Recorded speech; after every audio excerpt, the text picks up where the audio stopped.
Hello, my internet fans. It's me, Statboy Mike, and I would like to welcome you to this week's installment of Throwback Thursday. The Casa D18 Studios Channel continues to sort through the archives of the Jeff Meacham Network, the Simple Man brand, JH95 FTW, NoDQ.com, and the Casa Channel in order to bring you classic content that you may not have seen in a long time, if ever. So just sit back, relax, and enjoy this week's Throwback Thursdays offering.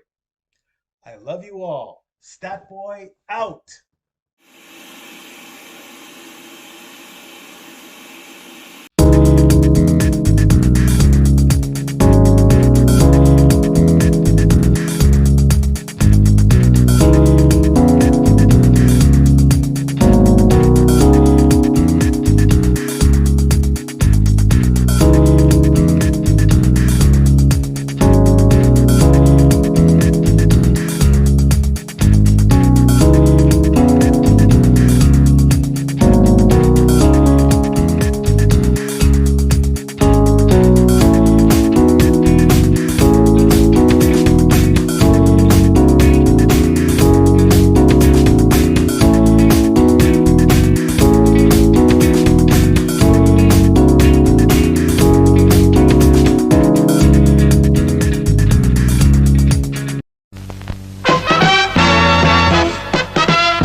And now, preview time.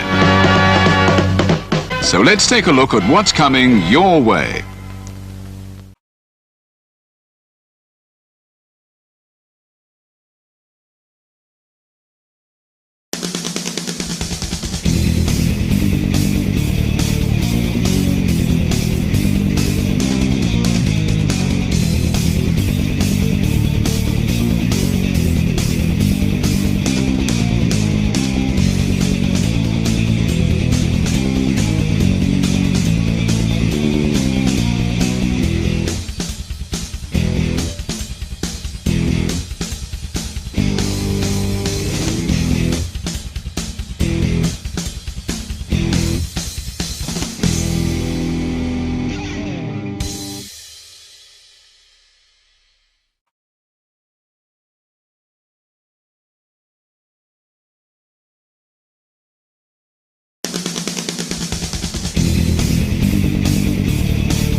The following program contains strong language that is not suitable for young children.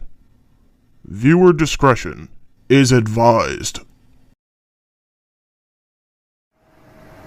The following announcement has been paid for by the Indy Force Podcast.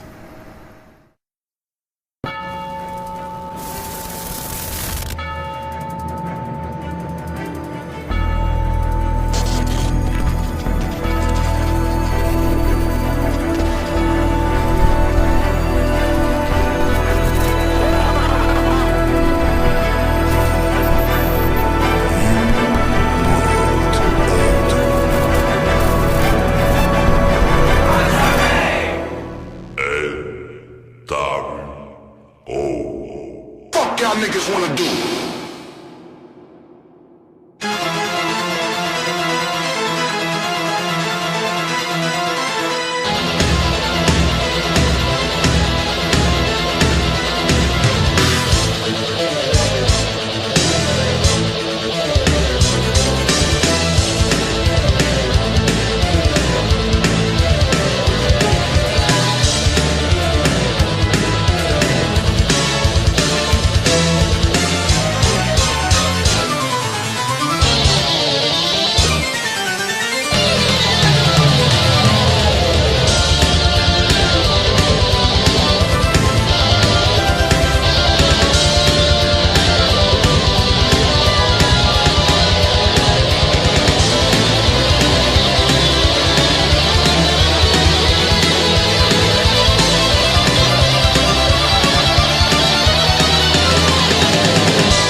says, I love it when a plan comes together.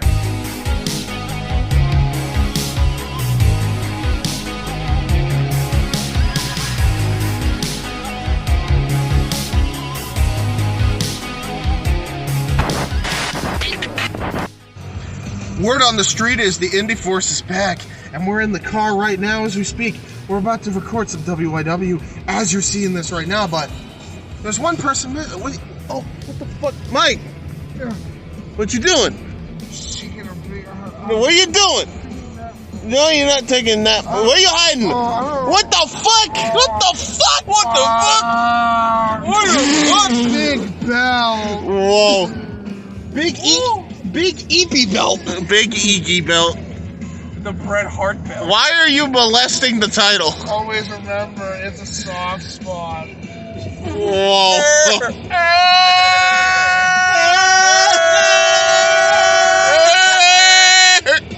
And on that note, good night, everybody. We're live! Hi, guys! Oh my god, we still have Kansas soda in the fucking way. Of course we did. Hi, everyone. Just put it fucking on the table. We are live for the Indy Force Podcast, the podcast for nerds, weebs, and dorks of fortune. The Indy Force Podcast. Indy Force Podcast? Why not? It's the Indy Force Podcast today. Podcastception. Augers. Now, you may notice a couple things. If you have optical receptors of the functioning variety. Yeah. Where you go? Who cares? We kind of what we did was we basically we have two microphones, so if there is somewhat of an echo, that's why. If it sounds like it's very weird and finicky as far as audio wise, that's why. But it was either just deal with it that way or pay $130 to get a splitter, which I don't fucking have. So that's we're not doing that. So this is what you get. Hopefully that's not too much of an issue. Hopefully you can at least hear us audibly. Yeah, because combining four of us on a singular couch was kind of too complicated. No. It was it would have been very cramped. Put it that way. Yeah, very very cramped. So yeah, this is what we're doing today, and hopefully you guys like the 4-camera setup like we do on Discord anytime we're on. So there you go. And apparently Mike is showing Nico some meme. Don't worry about it. Okay, cool. Don't worry about it. Don't worry about it. Alrighty. So yeah, before we actually begin the stream, Mike, you were gifted something. So I'm gonna play a video here. Because you got... He was given autism. It's fucking crazy. Yeah, I know. Such a blessing. It's crazy. It came in a stocking. It came in a bag. So let me just play that video. If you can find it. Yeah. And while I play the video, everyone, we need to be very, very quiet. Well, it's doing its thing. Quiet, everybody. Where is that? Do I not have it? Intro before intro. That's what it is. I was supposed to put this in the beginning, folks, but I completely forgot, so here we go now. All right. One last delivery for the day. Let me grab that cream for you, buddy. Here you go. Hey, what's going on there? I can't go fucking anywhere without you. That's because I can teleport, jackass. Also, I got a gift for you. A gift? For me? Check the bottom drawer. I know they get birthday pass and all that, but I thought you would like that, very much so. Pog. Thanks, Lars. Hey, not a problem. Don't forget to close the door, you dumbass. Go get the belt. Yeah. I got the belt. All right, there we go, folks. There you go. Now you know how Mike was gifted the big Iggy belt. And now, Big shine. and now, no shine, but we have 2 belts. Indy 2 belt. Yeah, you got 2 belts. Fucking Lars gave you the best gift of all. You know what gift Lars gave me? 3 fucking muffins out of the fucking container. Yeah. That I saved all 6 for me. So, yeah, thanks, Lars. Very, very, very cool. Nice gift. He gave me this and then chlamydia. Holy shit. Homie, Homie done wished it on monkey's paw. Yeah, it's crazy. You can re-gift it too. And give it to other people. Wow. Oh my god, the belt is chlamydia. Wow, dude. That's crazy. I enable this on the table. I ain't bring nothing to the table. Put up the table. All right. So here we are. Now we're gonna be starting it off. I don't even know how we're gonna start it. We said we were pretty much gonna wing it. So, Yeah, shoot.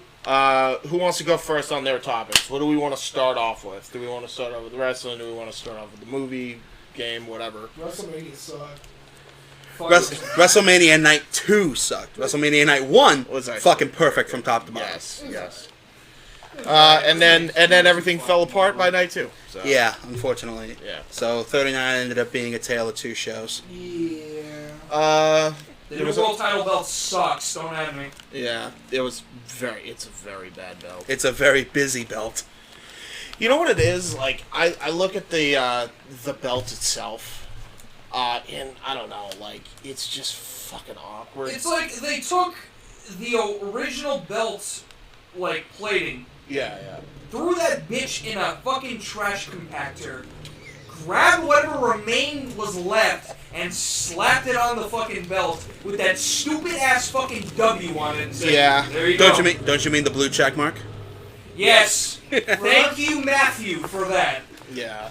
I will say I do miss, I don't know if it comes up in the video, okay, I miss the tiny little W and this big fucking thing on the belt. Yeah. Instead of that monster of a title that is, honestly,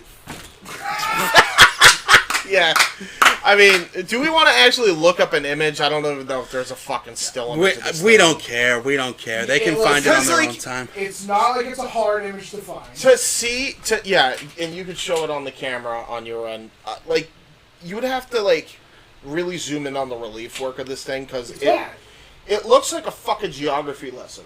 Like, it's just like, hey, here's Mount Everest. Here's Mount It's like, they just put a bunch of mountains. Here's Mount Wanahakalugi. Yeah, like, all these mountains and shit. Everywhere on the title. It's like, and they call that relief work. Like, I remember there was actually good relief work on the original Big Gold. This whole thing is that Cody gets to go, I was WWE champion. I was a world champion, yeah. They are one of 4 fucking world heavyweight title belts that are in the company right now. Exactly. So which one matters? The correct answer is None of them! None. Exactly. Remember when it was 1 or 2? Exactly. There was Yep. 2 at one point? Yep. No, there's 4. Now Yeah. there's 4, and I can't... This one's red. This one red and this one blue. This one has a black color. This one is a blue color. Well, they already screwed the pooch on the fucking tournament, from what I understand. No, Vince usually fucks dogs. Ooh. I mean, yeah. But no, so... Have you seen his wife? Well, I mean... She's still living. Have you seen the process? Last time that I checked, she's still in the wheelchair. Oh my god.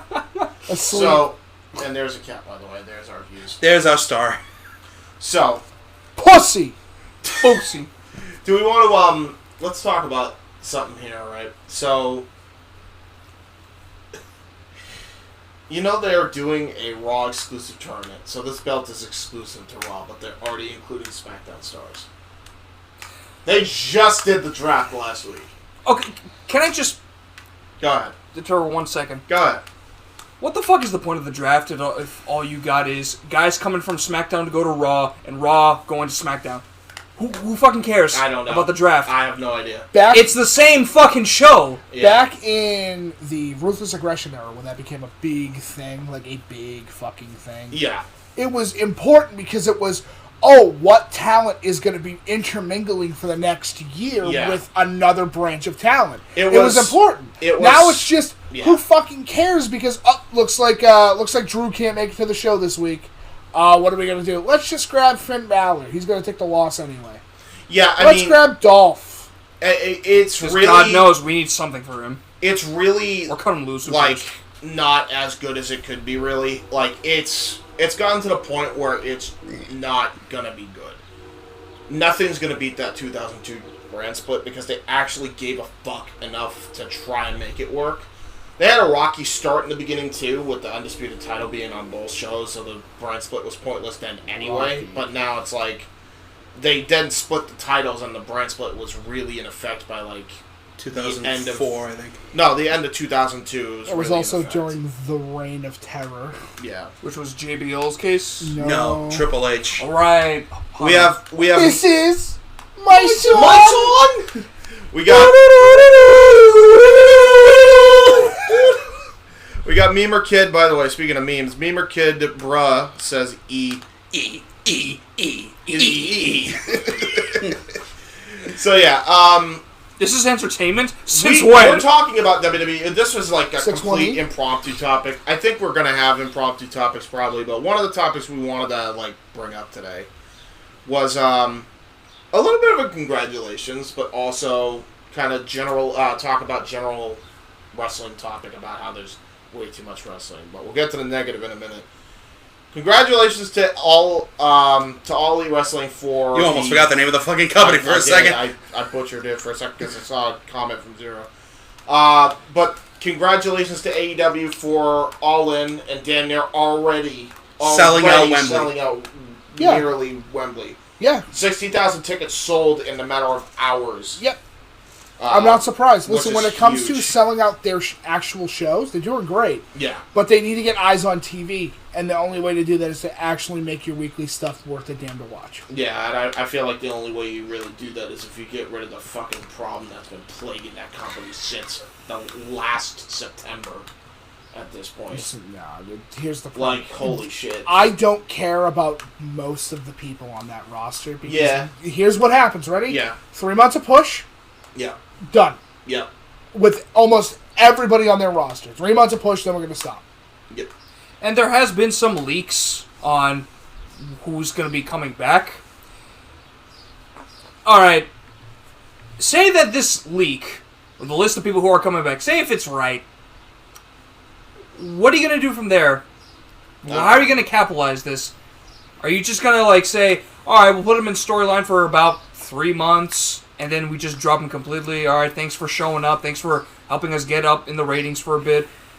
And just not do a single thing without them? Because there are a lot of talent in that company that I see debut almost like every single week. They appear on TV for a month and then never talked about again. That is what upsets me. I think the thing they're going to be fixing on that is that's why they hired a continuity writer in Will Washington, who's apparently really good at doing shit like that. So that might change for the better. I don't know, but that's at least the general plan of what they're planning on doing. But here's the problem with that, and it's this aura that the company has. They had Brian Cage. Yep, Brian Cage. Well, they still have Brian Cage. Yeah, but they had... Then he left. But for 3 months, Brian Cage, big hot thing coming in, right? Did nothing with him. Wardlow, big promotions for what he was going to be. And then, they 3 months later, over, he was MJF's bitch. And don't forget the biggest crime, Real quick. the biggest ball that AEW dropped. We'll get your comment in a moment, Zero. Miro. Yeah, they dropped 3 months. the ball on him. 3 months. It's the 3 month problem. It's a thing that's been going on forever now. Yeah, that's true. Real quick to Zero, what the fuck did I stumble upon? So, yeah. I think the other problem, and let's just call it as it is because nobody else is going to have the balls to call it out, there's way too much goddamn wrestling on nowadays. Well, it's not even there's way too much wrestling, because you could just make the same comment back in the 80s. You could make the same comment during the 90s. Right. Like the early 2000s, or like during the aughts and all the way up to the 10s. Yeah. It was WWE or or all New Japan, if you wanted weekly content. That is true. From ROH should be monthly stuff, especially pay-per-view wise, and CZW once in a while coming out with a pay-per-view. The issue now isn't that there's too much wrestling, it's that there isn't enough to care about to continue to watch. Yeah, that's fair. That's the in general problem. Is that you want me to watch weekly fucking Dynamite, give me a reason to watch weekly fucking Dynamite. Yep. That's it. True. It's not a hard fucking concept to understand. Yeah, and I feel like there's been a lot missing in Dynamite. I think, again, it all really started with the Brawl Out thing. I haven't watched weekly Dynamite since 2.5 years ago. Yeah. I haven't watched Weekly since. I can't do it. I can't watch weekly wrestling anymore. Well, the thing within my case, I haven't watched Weekly since that whole Revolution exploding ring debacle thing. Which I get, it wasn't their fault at the end of the day, but I felt like mainly the reason why I didn't watch it weekly is because I mainly don't have time for it. I don't either. Anymore. I don't have nearly as much time as Plus, I used to. with all the backstage drama bullshit that goes on there on a weekly basis, you're not going to make time. Like, why would you want to make the fucking time? Yeah. It's not even just making the time. It's just there's nothing of interest. By the way, can you turn that light off? That might be why the glare is. Like, yeah, just keep the top light on. Yeah, there you go. But yeah, I don't know, man. Like, wrestling is in a weird limbo right now because, like, it should be, like, the biggest thing, right? Like, it should be. But there's, like, a lot of fucking issues as far as, like, creatively goes, political bullshit. It's just stupid shit being stupid. That's yeah, all it really and is. it's like, you know, if you want to watch the show and you actually find the time, then you're fucking, like, you know, immediately dealing with all this bullshit the minute you come in. Mm-hmm. Like, and especially if you're, like, a new fan trying to get into wrestling, like, and you follow social media like a lot of people do nowadays to try to keep up with the stuff, first thing you're gonna fucking see is probably something to do with that bullshit from... Well, I mean, we've talked about... You know? We did 2 whole fucking episodes of a thing talking about pro wrestling toxicity. Yeah, true. Yep. Which... True. Never doing that again. No. That, I'll be honest, was the reason I'm like, we need to rebrand fucking Open Mic Night. There's no way. Yeah. There's no way after that. And plus, you also did a self-promotion podcast where you basically gave your own interpretation of the bullshit since September. That is true, yeah. Yeah. Which, it's, you know. It's a lot. And I know that you, me, and Casey right now, and James, I would love to have you included on it 100%. We're going through all the All Japan shit. Because it's fucking good. It's good. It's like, it's a different style of wrestling that you wouldn't normally see in, like, from AEW or WWE, where they start stuff slow, and then they build up to, like, a crazy spot of a finish. And those wrestlers, they don't hold back. No. They actually, if they want to slap the shit out of you, they'll slap the shit out of you. If they want to punch you in the face, Stan Hansen comes to mind. That is true, yeah. They treat kayfabe during that era like it was the Iron Curtain.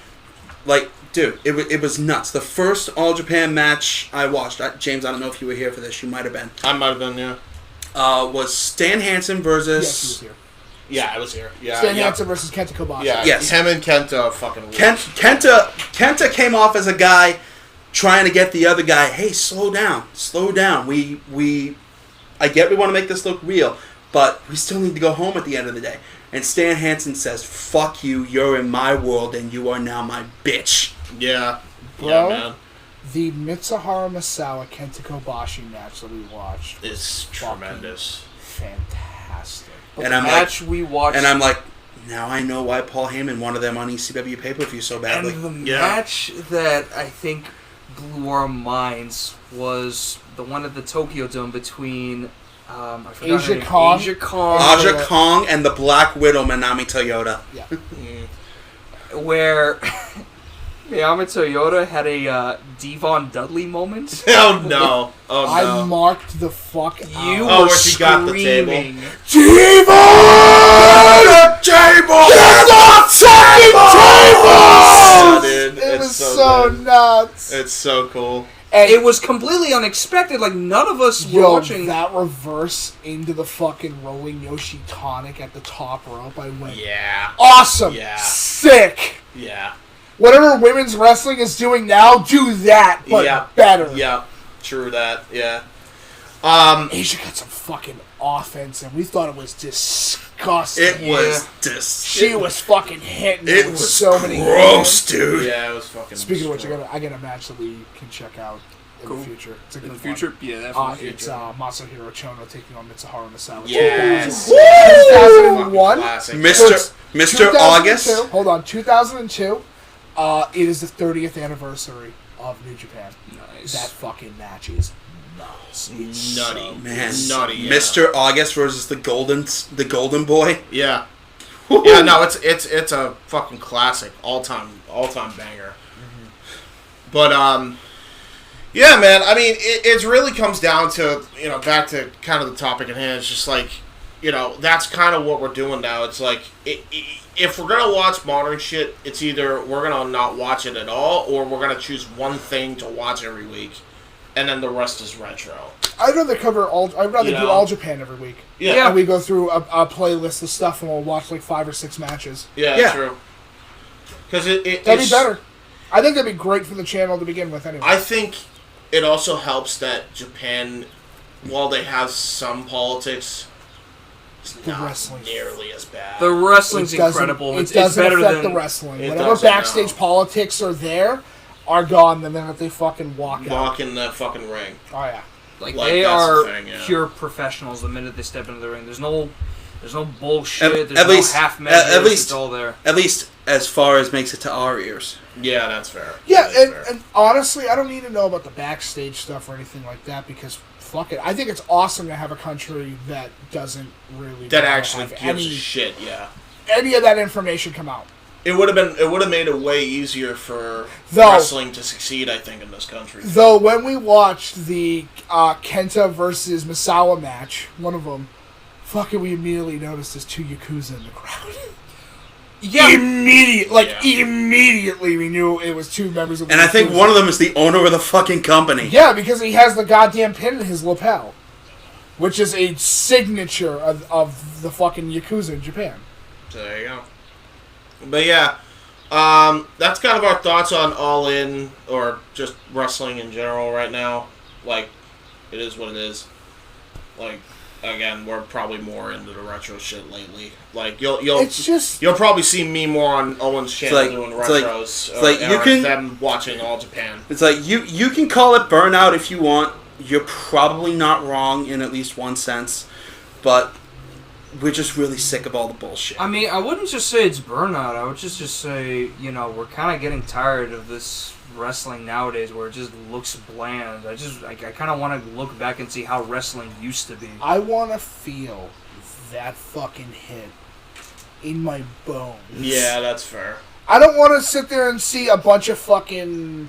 I know this sounds like I'm such an old man. It really does. It makes me sound like I'm a fucking boomer when I say this really bad. But the thing is, and I'll say it real quickly, is modern wrestling as a industry doesn't hold my attention, and that's okay because it's not for me. And that's all right. Yeah. But, yeah, I want to watch fucking Misawa be a god. Yeah. I want to see Akira Tao be a fucking god. I want to watch Kenta Kobashi cave someone's chest in. Uh-huh. Like, I think the main reason is, like, in AEW and WWE, those guys, they're more self-proclaimed in their craft. Like, they call themselves the greatest by their own design. And when you look at matches in Japan, those guys are just doing their job of being wrestlers. They never are self-proclaimed as gods. Obviously, they would be when they're heels. Chono would disagree. Yeah, if they're heels, Chono's got a fucking ego the size of Mount Fuji. Chono has a complex, but everyone else... But you know what? But you know what? You know what? He has a good goddamn reason to have that complex. Yeah. Well, it's also the fact that, like, okay, if we were to do the Lion system that's in Japan and America, Young Lions, it would probably work out really well because it starts from you go and work from the low level of shit and you start building your way up over time. You go from being the guy that you're going to go grab the bags, you're going to go fucking set up the ring, you're going to be the crew, you're going to work on the cameras. You're going to go out and get jobbed every night. You're going to get jobbed a lot. But it's worth it. You're going to do their laundry when they ask you to. Like, you're going to do those things. You're going to pick up things from the store, even if you don't want to. You're going to do it. Yep. And that's under the idea of you put your time in, and then you fucking do the other thing. Pay your dues. Yep. They actually stick with the method of pay your dues. It's kind of like when... This is really stupid. WWE has if you are a new guy and you have an ice pack, they will immediately start fucking hazing you. Yeah. They will immediately... Because it's like, oh yeah, I've had like a 30-minute fucking match while you're using an ice pack. I can't use an ice pack? Yeah, right. No, you shouldn't have to. You're young. What? Yeah, it's. I'm not gonna be young forever, asshole! Yeah, exactly. I don't know. It's one of those things. But listen, if you want us to watch All Japan, New Japan, whatever content, it doesn't really matter. Yeah, we'll fucking cover it. Yeah, we'll sure. It's not like we're sitting there and saying we won't cover modern wrestling. The pay-per-views are usually really fucking good. Yeah, and therein lies the difference too. I've noticed since being on Jeff's shit, I'm watching just monthly now. It's better. Way better. Way better. Because here's what you can do. Because the recap packages are really good at what they're meant for. Yeah, and on top of the fact, let's be honest, it takes you less than 10 minutes to look up, why is this person facing this person? Yeah, true. True that. Oh, here's the whole storyline. Awesome. Yeah. I'm completely caught up with everything for the past month. It's one of those things where it's just a different time now, I think. It's not Saturday morning cartoons anymore. No. Yeah. No. Especially since Cartoon Network doesn't fucking exist anymore. Oh, nope. God, don't even give me That's so started. crazy. We're in the weird timeline, I swear. We're in the weird one. What do they call it now? I have no idea, but I just know that some of their assets were fucking liquidized. That's unbelievable. It's very weird. That said, let's go into, I guess, the other topic, or another topic. Who wants to go next? Because I already got my topic. Who wants to raise their hand? Raise your hand. Rochambeau Beaufort? No, like you kick me in the nuts. Yeah, just go for it. I'll do it. Alright, so, what do you guys want to talk about? Oh, I got one. How about a perfect conclusion, kind of, to a franchise that shouldn't have worked to begin with? You're talking about Guardians of the Galaxy. No, I'm not. In fact, I am talking about John Wick. John Wick. Ah. Yep. Here's the question I want to ask.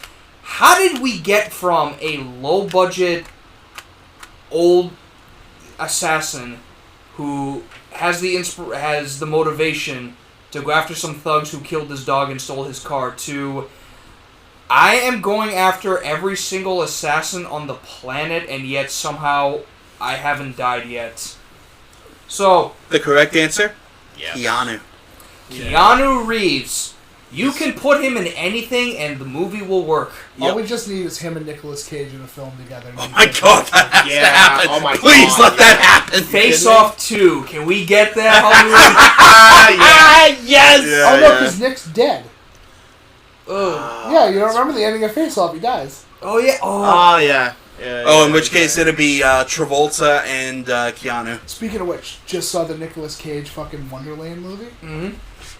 Oh, that's a movie we gotta watch. Dude, he murders those robots super hard. Right. Holy shit. Anyway. So, I went to watch John Wick Chapter 4. Yeah. I watched this on a Monday because I didn't want to wait for the $5 Tuesday thing that they got at Patriot Cinemas. Which, by the way, they fucking lie now. It's no longer $5 Tuesdays. It's $6 Tuesdays. Those motherfuckers! And God damn it, Biden! The recession's coming! Inflation! Biden! So I went to see this by myself, and I went into the Did you theater. jerk off in the bag? No. Well, What kind of question is that? I wasn't gonna get banned. Stop looking at me like that. What are you doing? I'll believe you this time. But no, Alright, Carl Jung. I was by myself in the theater. First time this ever happened. I'm like, oh sweet, I got the whole theater to myself. And I'm watching the movie. Yeah. First off, we don't get to see the title. Instead, we see words that read, "In memory of Lance Reddick." And I'm sitting there going, fuck. Like, I really want to talk about this. Lionsgate, Legendary Studios, whoever it is that pushed this movie for the release date, you couldn't have waited, like... To the end of the movie? No, like a month later. Like after. Yeah, because right. this movie was released on the week Lance Reddick passed away. And I'm like, this is kind of a little too soon. I mean, at least like a month later would have been fine. But I'm sure... Stop it, cat. Sorry, the cats are having an orgy. Cat fight! But Like, no. Oh my god. no, I'm There sure goes the that they remote. had like time restraints or something. It's a wheelchair case. So I feel like So we're it's a at the point now where some time has passed since the movie, and I just wanted to give my play-by-play of the whole movie. Yeah, go for it. I'm not doing the full 3 hours. Yeah, don't spoil any. John Wick 4 Well, is I 3 guess. hours? Yeah, it's a long movie. Fucking hell. But it kind of deserves it after It being needs to be, 4 yeah. fucking parts. It needs that long bit for the ending. Yeah. Yeah. So I'm basically going to give you like the rundown of what's going down for this movie. So John Wick, now his price range for his bounty is close to around $20 million. Every single assassin on the planet is going after him, and he needs a way out to clear all his debts. So he tries to challenge the high order of the assassins guilds Right. to a duel. Only way to do that is he needs to reconnect to his past roots of his old clan, because if you have a clan who represents you in a duel, you are eligible to partake in the duel. Right. The duel takes place in Paris, where he needs to fight the leader of the Order. I can't remember his name. I think his name is Marquis. He's played by, I think, the Skarsgård actor who played Pennywise in It. Bill Skarsgård? I think it was Bill Skarsgård. So he's going through Paris, and Skarsgård decides to fuck up his plan meeting by making sure that John Wick doesn't show up by sunup. Yeah. So Also, before you continue, Nikos, one quick thing I want to address. I believe this is the first John Wick movie to actually have a subtitle. No, they all have a subtitle. they all have subtitles. Do they? The first one doesn't. Yeah. So, John Wick, of course, he's going through Paris, like, murking guys left and right with the most insane amount of CGI built for this movie, which is crazy. Right. And, quick shout-out, the director of this movie has confirmed that he will be doing the live-action Ghost of Tsushima movie. Ooh. Because okay. there is a scene where John Wick goes to Japan, and it just shows that, yeah, he's got his cinematography shit down right. It did sound. That was one of the compliments I heard was the cinematography of this. Oh yeah, this movie has great cinematography. Like there's this one scene where John Wick has a shotgun with dragon's flame rounds. Dragon's Breath. Dragon's breath, excuse me. And the camera is panned, like is shot down like a bird's eye view, where John Wick's going to room clearing out enemies, looking like it's an old style video game. Because I feel like this is what this movie is. It's like Right. a video game adaptation done correctly. They brought up a couple characters, like there's this assassin character who's like a new guy. Right. His name is Mr. Nobody. He has a dog with him. His plan is to kill John, but there is a moment where John notices that he has a dog with him. Right. And the other assassin tries to kill the dog, and John instead kills the assassin, which earns that assassin's respect of, you spared my dog?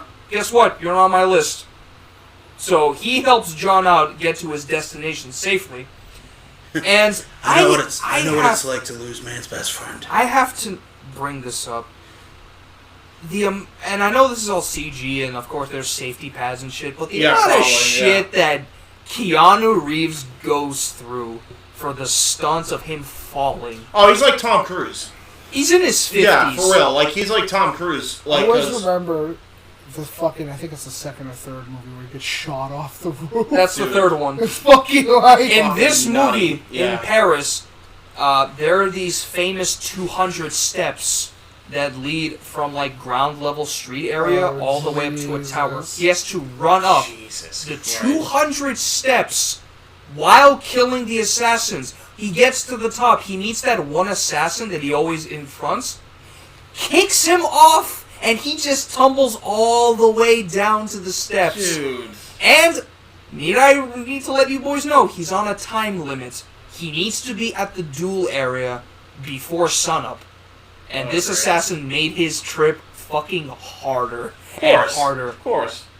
Until finally, he gets rid of the assassin, finally makes it to his dueling, and then we get to the moment, and of course I'm not going to spoil anything, but something happens there where John is at the moment of, fuck, this actually might be the time where I feel like I'm going to have to hang it up now.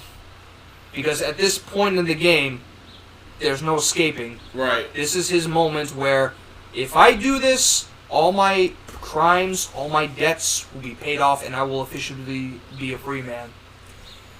They did confirm that they might be working on a John Wick 5, but based on the ending of 4, I feel like it's a perfect ending.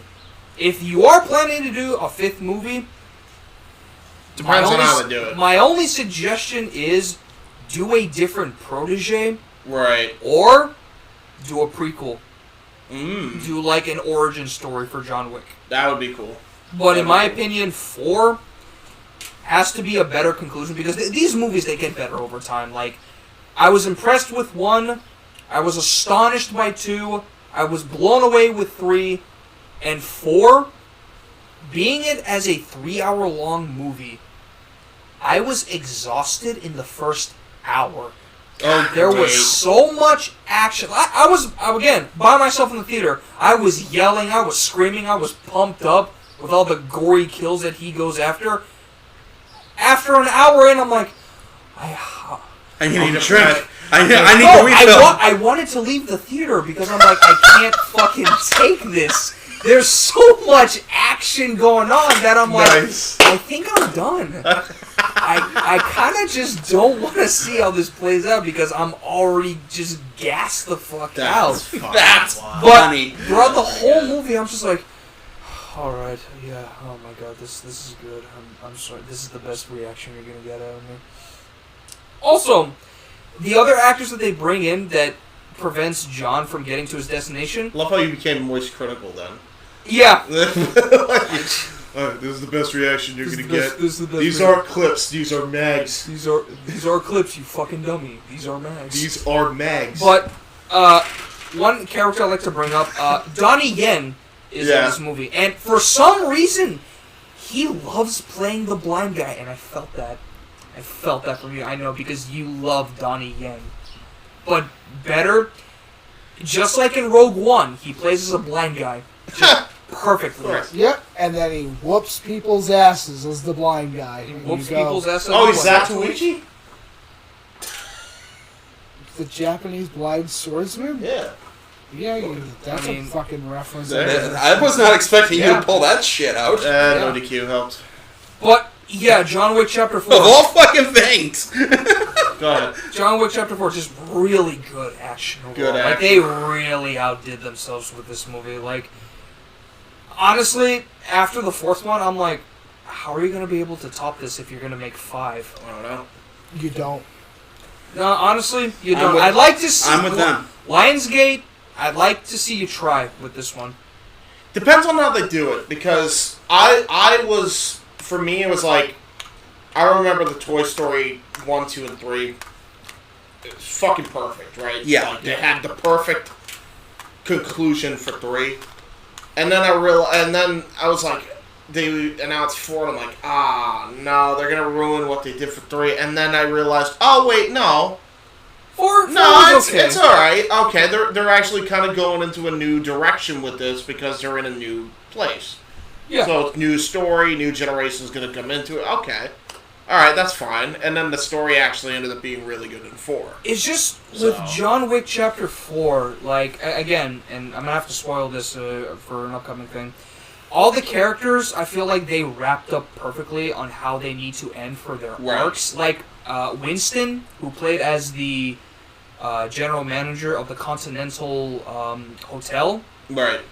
I feel like how he ended up with, alright, the deal's been fulfilled, he is now reinstated as his position. John now, and yes, I have to spoil this, he's free of all his crimes and all his debts. His past no longer holds him down. He is a free man once more. And the send-off for Lance Reddick.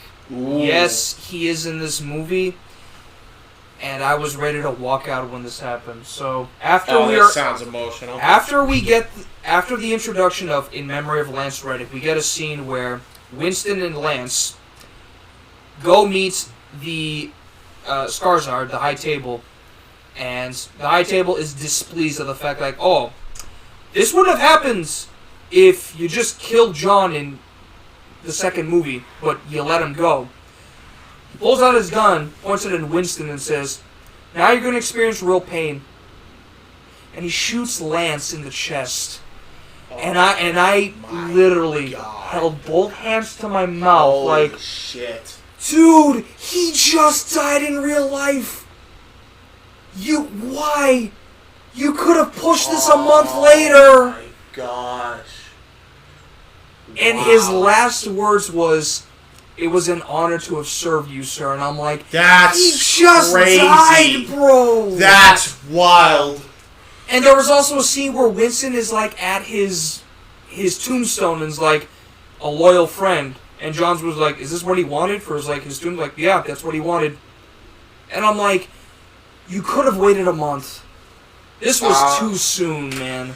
Yeah, but at the same time, maximum impact. Yeah, honestly, I was shocked. They did exactly what they needed to do. And guess what?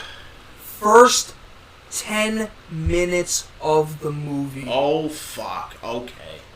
This was the first 10 minutes. Nice. In the beginning scene, John is seeking out the Elder, who I think it was in Saudi Arabia. No, it wasn't Saudi Arabia. It was where Casablanca was. No, it was Vincent. He goes to speak with him, gets rid of the Elder, then it cuts to the whole scene with Winston and Lance Reddick's character, and then they just kill off Lance, and I'm just like, dude, you could have waited a fucking month. But I get it. I don't know, man. If I get it. It made a lot of sense. Maximum impact. They waited any long. Obviously, they put that scene in the movie because they needed to, or because it was part of the script. This was definitely before he died. So they were. I don't think they could have done it any other way. Honestly, I don't think they could have. It was already on its way to release, you know. And since I already spoiled the fate of Lance, I think I should talk about the ending. Yeah, spoiler alert for spoiler alert! I'm giving you are so fucking bad at not being a spoiler troll. I swear to God. Yeah. This motherfucker, by the way, this piece of shit has been spoiling Jedi Survivor for like 2 weeks now. I have not Because you're spoiled. a cunt. You are a cunt. You have told me so many things that I'm like, stop talking to me about it. Yeah, I was just walking around on this planet. I didn't know that was in the game. Okay, but you're gonna walk by it anyway.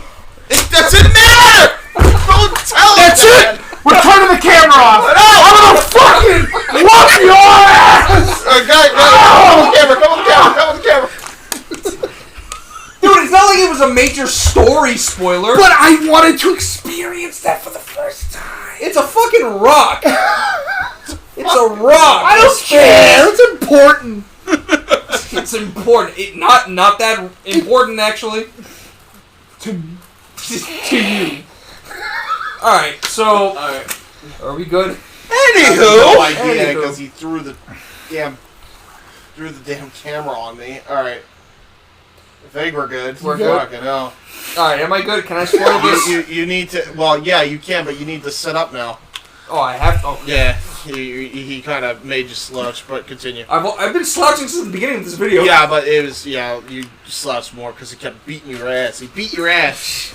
That's what happened, folks. He beat my ass. He beat my ass. He gave me the equivalent of an injection shot. Fair. What was that, a pinch? Still alive. I don't know, I'm still wobbly here. Anyway, I'm gonna have a spasm at the end. I'll let you know the budget's balanced now. But, so, with the fate of John, he goes through this duel. Expertly done, by the way. So, the whole point of the duel, it's like an old traditional way, where they take 20 paces, have one bullet each, kill each other from afar. Oh, so like John Wayne type thing. And they're slowly coming together. Oh, they go boy. from 20 feet, 10 feet, 5 feet.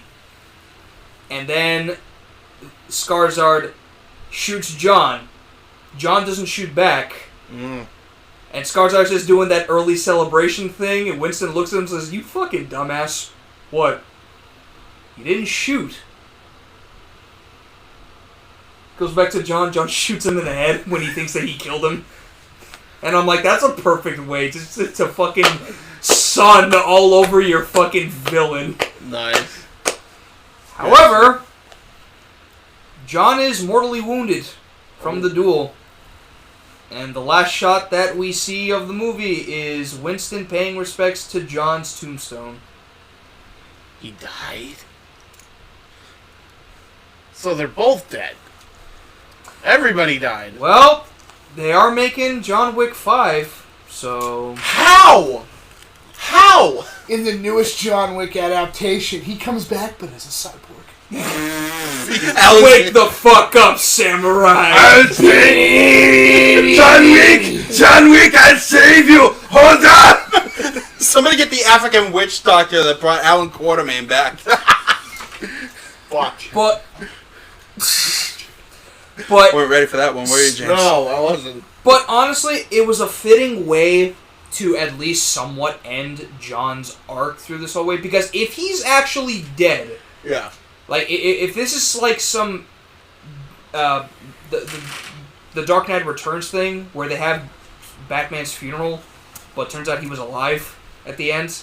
If they have, like, that type of situation where, yeah, they just have an empty grave for John, John's actually still alive. Because even Winston was asked, is he actually dead? Like, do you know where he is now? And Winston's like, where he needs to be.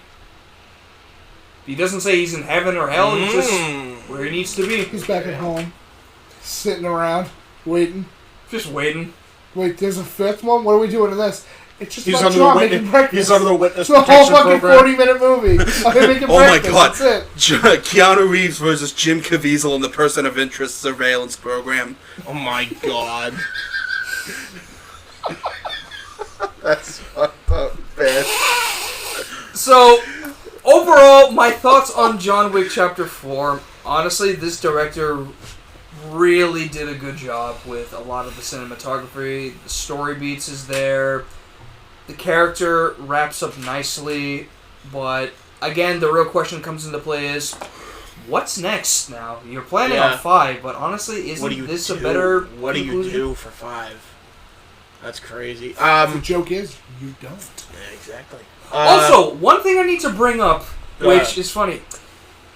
So, you've seen Undisputed Boyka before, right? Yeah, he's super fat in this film. Yeah. Yeah. I did not notice who he was until I looked it up. I'm like, who's this character? That would be... what is his name? I don't remember the name of the actor, shit. But, yeah, the... Scott Atkinson. Scott Atkinson. Okay. He's in this movie. Does not look like the character that you would expect coming out of, Undisputed. He's big fucking chubby He's boy. chunky, but he can kick like a motherfucker. Oh, yeah. And some of the action scenes, like, they're fighting at a dance club, they're just shooting at each other, and yet the dancers, or the patrons, are still dancing, which, unrealistic at times. Depends on the music. Does depend on the music. I mean, Could be. it took place in Germany. Oh, yeah, they're not moving. No, they are not moving. They're not moving. They listen to that Rem Wrench.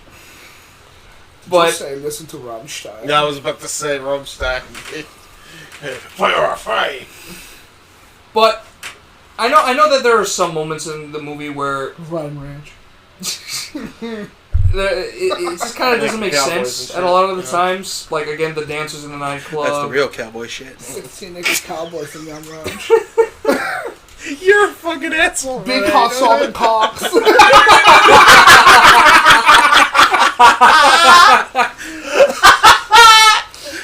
But 18 naked cowboys ready to fuck. Ready to smash. Ooh, You ever heard another kind of smash as we move on. Little fellow with a red cap also had a movie. Before you get to that, because I was actually going to segue too, I was wondering where you're going with that. You are Smash, rating that's for fun. John Wick from F to S rank. What would you give it? I give this a C. What? A Z. Yeah. It's not in the rank system. It's not in the rank system. Well, now it is. No, No, it it's is not. not. We are not adding more fucking letters. This is not Xenoverse. It's You do not S get rank. It's S rank. If it's I mean, good. honestly, there are What would some you give? moments where it just kind of like seems a little questionable at times. Like, Okay, so you would give it? Would you give it a strong, solid A? I give it an A+. A plus. Okay. There you go. I mean, again, there are some story beats in this movie that just kind of falls flat in a couple areas. Like, I feel like John kind of deserves like more of like speaking roles. I know he's supposed to be like a silent type of character, but I feel like if you added just more dialogue to him, I feel like he would just be more of a sympathetic character. But if you add too much, he becomes really bland. That's fair. But besides, it's Keanu anyway. If you even add more dialogue to him, I feel like it just wouldn't matter. Yeah, true. So I give this an A+. So there you go. There you go. A plus movie for John Wick 4, and now we move on to. It's almost like I don't have to watch the movie anymore. Oh wait, No, you will. No, I probably won't now. I know it is. and now we segue into Bowser's Gangster's Paradise. Shit, they actually play that in the movie? No. That would be hilarious. But it would be. No, they did play "Take on Me" and like one of the licensed track. They played "Take on Me." They so got that from Rich Alvarez. Oh, totally. They had to have. No way they didn't. That's funny. Yeah, but yeah, as you can see on James's shirt, we had a little plumber who got a full-length animated It's film. Sibby. Mid at best. Goomba, fuck you. It's alright. I haven't seen it yet, but if I were to see it, it's only a- for two characters, and no, not Mario and Luigi. Who? Bowser. Seth Because Rogen, Jack Donkey Mongus, and Bowser. Donkey. Because let's be honest, Bowser at the piano steals the whole goddamn thing. Bitches! I am Like, if you're watching that in... Solid impression. If you're watching that in low quality, it sounds like he's saying bitches, but he's actually saying peaches. But I feel like... It sounds like bitches, yeah. they- Why does they- Bowser always sound like he's saying something awful? It's Jack Black. Don't even Bowser. Don't Just Bowser. even No. finish that I know. notion. I'm just saying. He's just putting it out there. Yeah, it happened. It happened. And of course, Mario Kart from what I is saw not on weird. a spoiler clip on YouTube, DK laughs. The Seth Rogen laugh, and I'm like, He laughs! and it actually fits. he actually fits. I don't know. Okay, so let Casey give his thoughts on that. So how what did you think? Like breakdown of it. Well, honestly, it's if you're looking for like just a simple, admittedly a bit formulaic, but just a simple, harmless, mindless, fun kids film, Right. this is absolutely the film for you. Which is kind of what Mario is. If you are a longtime Mario fan like me, this is also the movie for you. Huh. Because there are I'm a lot. Easter eggs, mythological gags, and references to the seventh hell. Fair enough. And my personal favorite was one that was shown in the trailer, so I can talk about this. Go ahead. Rainbow Road is right in the middle of the movie, Oh, that's and cool. it was goddamn glorious! Is it like an actual highway or like what do they do for this? It's literally just a solid rainbow that they drive on. No rails, no bullshit. Wait, what? How does it? It's Mario. It's Why yeah. am I questioning the line? Exactly. Thank you. Listen, Mario partakes in cannibalism, okay? He fucking eats the people. Mushroom. Oh, wow, you look like a mushroom. Toads. Ooh, delicious mushroom I found. and the Mushroom King just lets it happen. That's my son. No, it's like what the fuck? Yeah. When you really But break it dude, down, go ahead. Rainbow Road in and of itself looked amazing. There was a double dash shout out at one point when Wow, okay. when I think it was Mario and Donkey Kong and Peach and Toad both ended up on the same two carts. So that was a cool thing for me. They included a reference to the old N64 half track skip where Where, for those of you who don't know, in N64 Mario Kart Rainbow Road, if you get a turbo start off the, if you get a turbo boost off the start line, and just before you start going down the hill, if you make a hard left turn and jump over the rail, you can skip pretty much half the course. You like fly through space and time and land further up the track. That's funny. It's a glitch. No, well, I don't know if the In the N64, is it a glitch? No. Anybody can do this. I don't necessarily think that is intended for you to do it, but literally anybody can do this. So it's a glitch then. It's a glitch. If it's not intended to be done, it's a glitch. He's gonna keep saying it, so just agree. Okay. He's gonna keep saying it, so just agree with him. I thought, isn't that what it is? No, you're wrong, but that's okay. You can keep saying it. So. Okay, I guess I'm wrong. I don't know. Yeah, because glitches tend to, at least the way I understand them, at least the way I understand them. It's more, from what I understand from Case's perspective, it's more of like a secret way. Yeah. Okay. Yeah. Not necessarily a glitch, but kind of like because glitch to me is anything that breaks the actual engine of it. Yes. Okay, yeah. Fair enough. So, and of course, Blue Shell. No, Mario going to Blue Shell Shock. We'll get to that today. We'll get to that. But yeah, I was in a theater and I did not get to watch this by myself, so I could not go full fanboy. But rest assured, I was marking out through this entire goddamn movie. And it's a quick movie too. 93 minutes goes by in a blink. It's only 93 minutes. About that, yeah. That's fucking crazy that they were able to fit as much as in the fucking trailers as they were able to. Yeah. But to be fair, Illumination pretty much spent their entire stock into this movie. Yeah. Well, actually, no, they spent their entire stock into the Despicable Me and Minions fucking hellhole than they did in this movie. Because, I'm gonna say it, they put more thought and effort into this movie than any other movie made by Illumination. Yeah, well, that's primarily because it's a Nintendo license. Yeah, Nintendo. And Shigeru... They would have never worked in the industry. Oh, God, no. And even if it didn't work, well, they still had Minions, which, let's be honest, fucking blows. Yeah. I don't know, man. I wore my suit.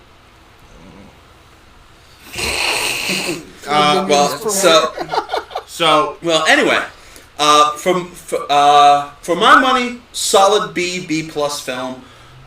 It's harmless, pretty mindless, but when I saw this movie, I did not realize how much I needed just a simple buy the book, turn the brain off, buy the book kids film until I saw this movie. Yeah, man. Like it was so refreshing. It was so refreshing to not have to go, ooh, high drama, big shots. And there were plenty of big shots. What he means is, I watched Batman. I didn't want to watch Batman again. Dude, Batman, it still confuses me sometimes. That fucking specific version. But Great movie, but holy hell, that plot is in love with itself. It's great. Mm-hmm. Now, first I want to ask you about the Mario movie. What did you think about the voice cast, aside from Jack Black and Seth Rogen? What did you think about the rest of the voice cast? Which, ironically enough, everybody said he was going to get the most shit, Seth Rogen. Turns out it wasn't Chris Pratt. S tier. Chris Pratt, I actually thought really did okay for himself. Yeah. And I could hear a faint New York accent pretty much throughout the entire movie. They criticized Chris Pratt as sounding too much like Tony Soprano. Well, Super Mario Brothers Super Show, anybody? Yeah. Like there was a time before Charles Martinet, people, who by the way is thankfully in the film. As a cameo. Yep, he plays Jumpman. Yeah, the original Jumpman and Papa Mario. Ooh. Oh, so is he doing the voice for, like in Mario with Papa Mario? Or? No, he's sounding more like, as Papa Mario, he's sounding more like Mario used to sound before Charlie came along and took the role. So think more Captain Lou Albano, but not quite as rough around the edges. I see. Okay. I love Captain Lou. If you want Charles Martinet doing something close to his actual Mario voice, look for Jumpman in the arcade.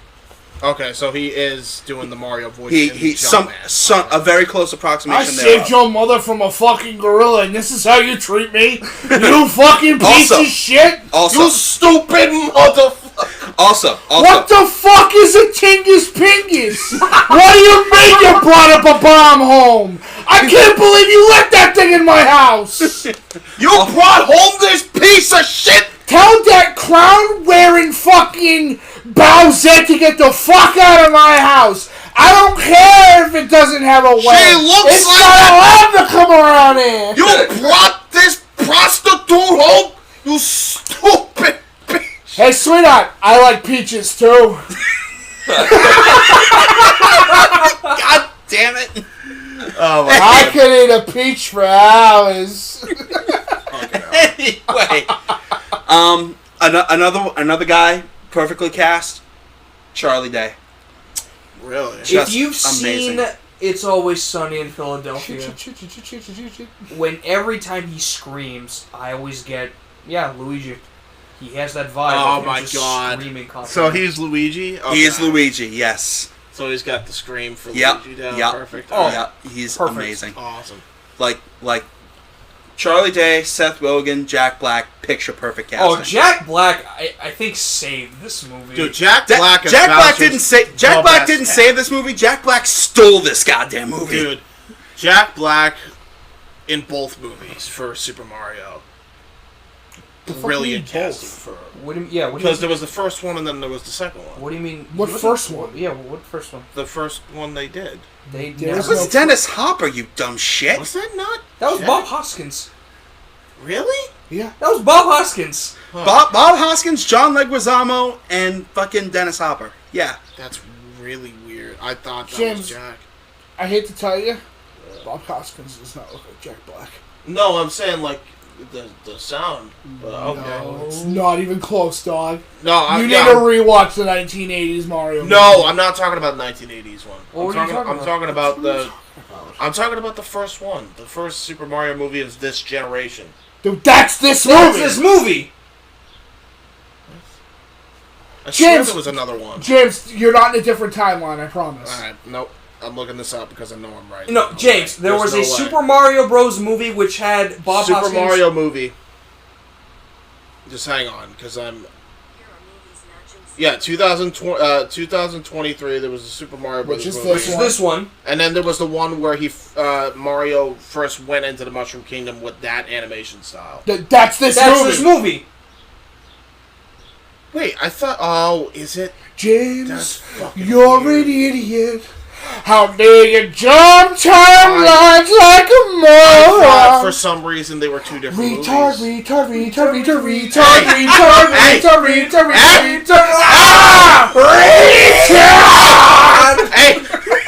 Hey!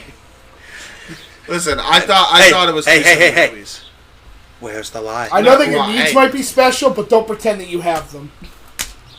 I said needs. He slaps his knee. Exactly. Got big knee. Okay, so Jack Black. Back to my original point. Perfect fucking casting for Bowser. Absolutely, he Any nailed movie it. he's in, He does fine. Yeah. Yeah. Also, while we're on the Mario movie, before we move on, because I'm pretty sure we're about done here, some guy had either balls of steel or a death wish. Yeah. And posted the entire fucking movie to Twitter twice. Yeah, twice? Twice! So I hate to say Nintendo got him the first time, and he said, you know what? They didn't kill me. Fuck Nintendo. And he fucking did it again. Yeah, that's how I watched the whole thing. Yeah. I just downloaded the whole fucking VOD. Yeah, it is what it is. I mean... I'm not saying where I downloaded it. Alternative methods. Yeah, I don't know. It seems like Amazon has great deals. A lot of people are against Nintendo for a lot of reasons, including fucking... They have enough money. Yeah. Release fucking F-Zero, cunts. Yep. Stop fucking holding back on that. That shit had an anime, for fuck's sake. How about... No, here's another fucking thing, too. with Nintendo. How about the fact that they're attacking emulation as well? Full on just attacking it. Even you can't play the old games because we can still make money off that. No, you fucking can't. Well, they've tried, and the problem comes in, and even Casey will agree with me. You don't own any of those games. Right. Right? Like, at all. You have access to them. You don't own any of them on a digital platform. You just sign up for the network that exists to play them. Right. That sucks. That's bullshit. I'm going to tell you right now that on this laptop right here, I have SNES games that aren't even released on that yet because of licensing issues. And I'm okay with that. Yeah. Because I don't want to go and try to find a special edition to play Mario 64. For it to also be subpar fucking controls as well. Yep. I don't want to go and buy Super Mario All-Stars all over again. I fucking own that back in 2003. I don't want to get it again. I think Mimutahara says it best, and we're going to be talking about where he just completely rants on people trying to get rid of emulation as well. Half and half with it, really, with that opinion. But the general point of what he usually says in that is emulation is the way to preserve these games in the long term. Yeah, It's a historical catalog. It's like a fucking museum, right? That's what it is. The internet has every piece of history that has ever been fucking written, shown, or talked about. Yep. Everything. Doesn't matter. Even if it's not real or if it's real, it doesn't matter. It exists. It's on the internet. It's going to exist forever now. Yep. As it should. That's why the Wayback Machine fucking exists. You can go to a website all the way back in time to when it first started, all the way up to the moment now. Yeah, exactly. The primary problem, specifically with Nintendo, because no other company goes after emulation. Capcom doesn't go after people for emulation. EA. Well, they're evil anyway. True. True. That's what the E stands for. Evil. Evil.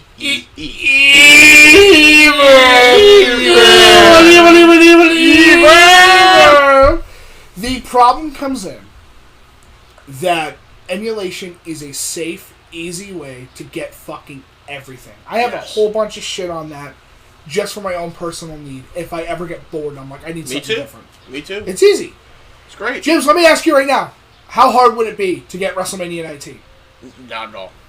No. I mean, as a physical copy, plus a GameCube, plus the controllers, plus all the wires, plus the memory card. Oh, it's fucking ridiculous. It's expensive. That's expensive. How much did this box of shit cost you for everything? 1.2 G. God damn, are you fucking kidding me? Yeah. 1.2 G for a bunch of fucking N64 titles and the console? Yep. Fuck that. 1.2 grand. And the console was like dirt. $80. Dirt money. And so everything else was a fucking... Everything else. Because those games are preserved in like history. Yeah. It's like... And I bought a lot of fucking games. Shit. Like the frontiers of gaming was like in those cartridges, yeah. Like, to give an example, Konami hasn't released MGS4 on a different platform than the PS3, which is fucked. You can't get that on anything else. Fucking Mimotahara brought that up. Yep, you can't get that anywhere else, so no shit you're gonna fucking emulate it because it's easier. Yeah. You can run it on a modern system and it's easier. There's a bunch of old original Xbox games that you can't get play. access to. You cannot play because they don't exist anymore. The problem comes in is that the people that want to fight emulation are companies. The people that want it are the fans. And even then, it's like, it's not an issue with... yes, you're going to have the fucking pirates, right? Yep. Whatever. It's going to happen. It's going to happen. Though, but Elden Ring did a fun fucking thing for that. But it's like, people are going to mod. Do you want to know? If they can jailbreak the fucking game, they call it jailbreak or whatever, yeah, you're going to have the fucking modding. But not everybody knows how to do that. And not everybody knows how to do that. Not everybody has a fucking $3,000 computer in their room. Not everybody has access to that type of power to do all that shit. My whole thing is that a lot of these modders that can do that a lot of them are just like, oh, we gotta hate them. They're making profit off their game when in reality they're barely making a fucking dime off of emulation. Oh yeah. Right? No, emulation. James, you of- don't make any money off of emulation. Because if you do, it's against the law. Instead of, doing that, why not just, hire them to make your fucking next game? Here's why. A, because that'd be a good idea. That would be a good idea. And B, fuck you, it's our license. Yeah. Here's the difference, right? When people come up with fan games and shit, right? Want to know rule number 1 of what you should do if you're making a fan game or a project and you want to tell people about it? Go ahead. It's real simple. It's literally 4 words. Are you ready? Shut the fuck up! Don't tell anybody what you're working on, except for like, I need people to help me code this project, and then you let people know The only issue with that is obviously they're doing the fan game, so that they're not making money. Oh, you want me to But give? they want Can to, I give an like, example of when fucking Nintendo promote decided to take down probably the most interesting project ever? Go ahead. Another Metroid 2 remake. Oh, besides that, fucking Pokemon Uranium. Oh, That thing was worked on for 10 years, and then they went, no more. Yep. Nope. Did that with Project M, did that with Project Plus too. Yep, they did it with everything. And then you know what happens? You just name it as something else. And then you just continue working. Yeah, that's basically what's been happening. To give, Case, you love Quake. Yeah. A lot. There's a Quake mod for Dragon Ball, which Mikos loves Dragon Ball. How did they get around it? Oh, well, we released an anime fighting pack for Quake that we can't make money on. Oh, crazy. Somebody out there randomly put all the models of all the Dragon Ball characters as a mod for the mod. So, all those Dragon Ball characters are back, and there's nothing that we can do for a modification. We can't stop people from downloading things. And so that's how they got right through it. Mm-hmm. Of course. But if you want a great way that a company can get away with piracy, look at From Software. Yeah. Want the greatest name that you can give one of your animals in your game? Go ahead. Torrent. Ah! Yeah. A torrent program allows you to go right into the fucking game and get right through all that bullshit to get it for free, right? There you go. So when the Google search comes in, Elden Ring torrent, you get the animal torrent instead of a torrent program to get the game for free. There you go. It's fucking ingenious. That is true. You want to know how to fight piracy? Ignore it. If it's not severely affecting your fucking game, who cares? Yeah, exactly. You're still gonna. It's get not the money affecting anyway. your sales. You're still making a shitload of money. Making the bottom line. And it's free publicity. It is. Yeah. Free publicity. It helps word of mouth. As much as it might hurt your wallet, it helps word of mouth spread. So you make all that money back. Yeah. And on top of the fact, real. look at fucking Rockstar. Rockstar has a great way to deal with piracy. Oh, cool, you're playing our game? You're drunk. What? Drive drunk, asshole. Oh my Walk God. drunk, asshole. I love Play that. the game drunk the whole time. Yeah, they've done. And yeah. aren't there people who have actually beaten the entire game drunk? For Grand Theft Auto 4 and 5, yes. Not so much for 3? Well, 3 doesn't have alcohol. And neither does San Andreas, and neither does Vice City. Yeah, they don't really have alcohol consumption So- in games because you can't really work on that as a mechanic. Anyway, we went way off into the. Yeah, weeds no, with but that. it's the example of the problem comes in with emulation as the big thing.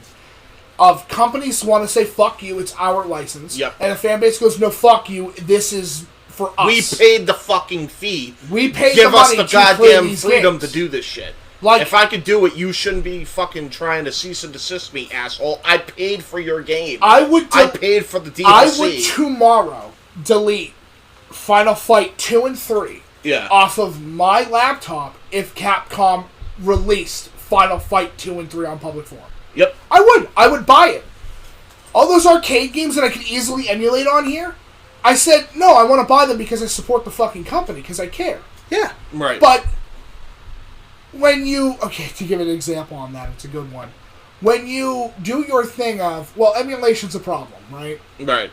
To give a great example of that, Capcom, way back in the day, wanted to release Darkstalkers as a big pack. Yes. And they went, well, there's not enough fan reception because not enough people bought the game.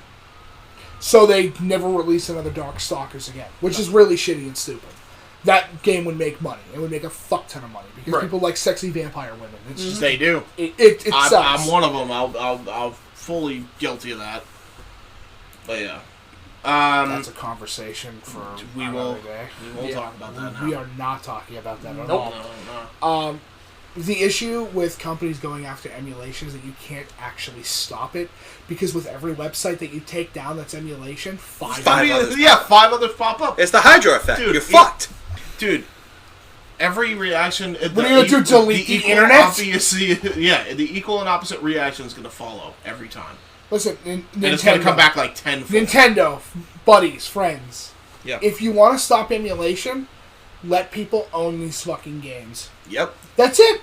I should be able to give an example, I own something on my Xbox 360. I can transfer most of those, not all of them, most of those games to my Xbox One, which I can transfer to my Xbox Series X. Yep. I can still keep playing these games no matter what. I don't have access to everything in the library, but I have enough where I get to go, yeah, of course I want to buy fucking Star Wars Pod Racer. Why wouldn't I want to own that again? And have easy access to it. I'm starting to play Lego Star Wars again because it's fun.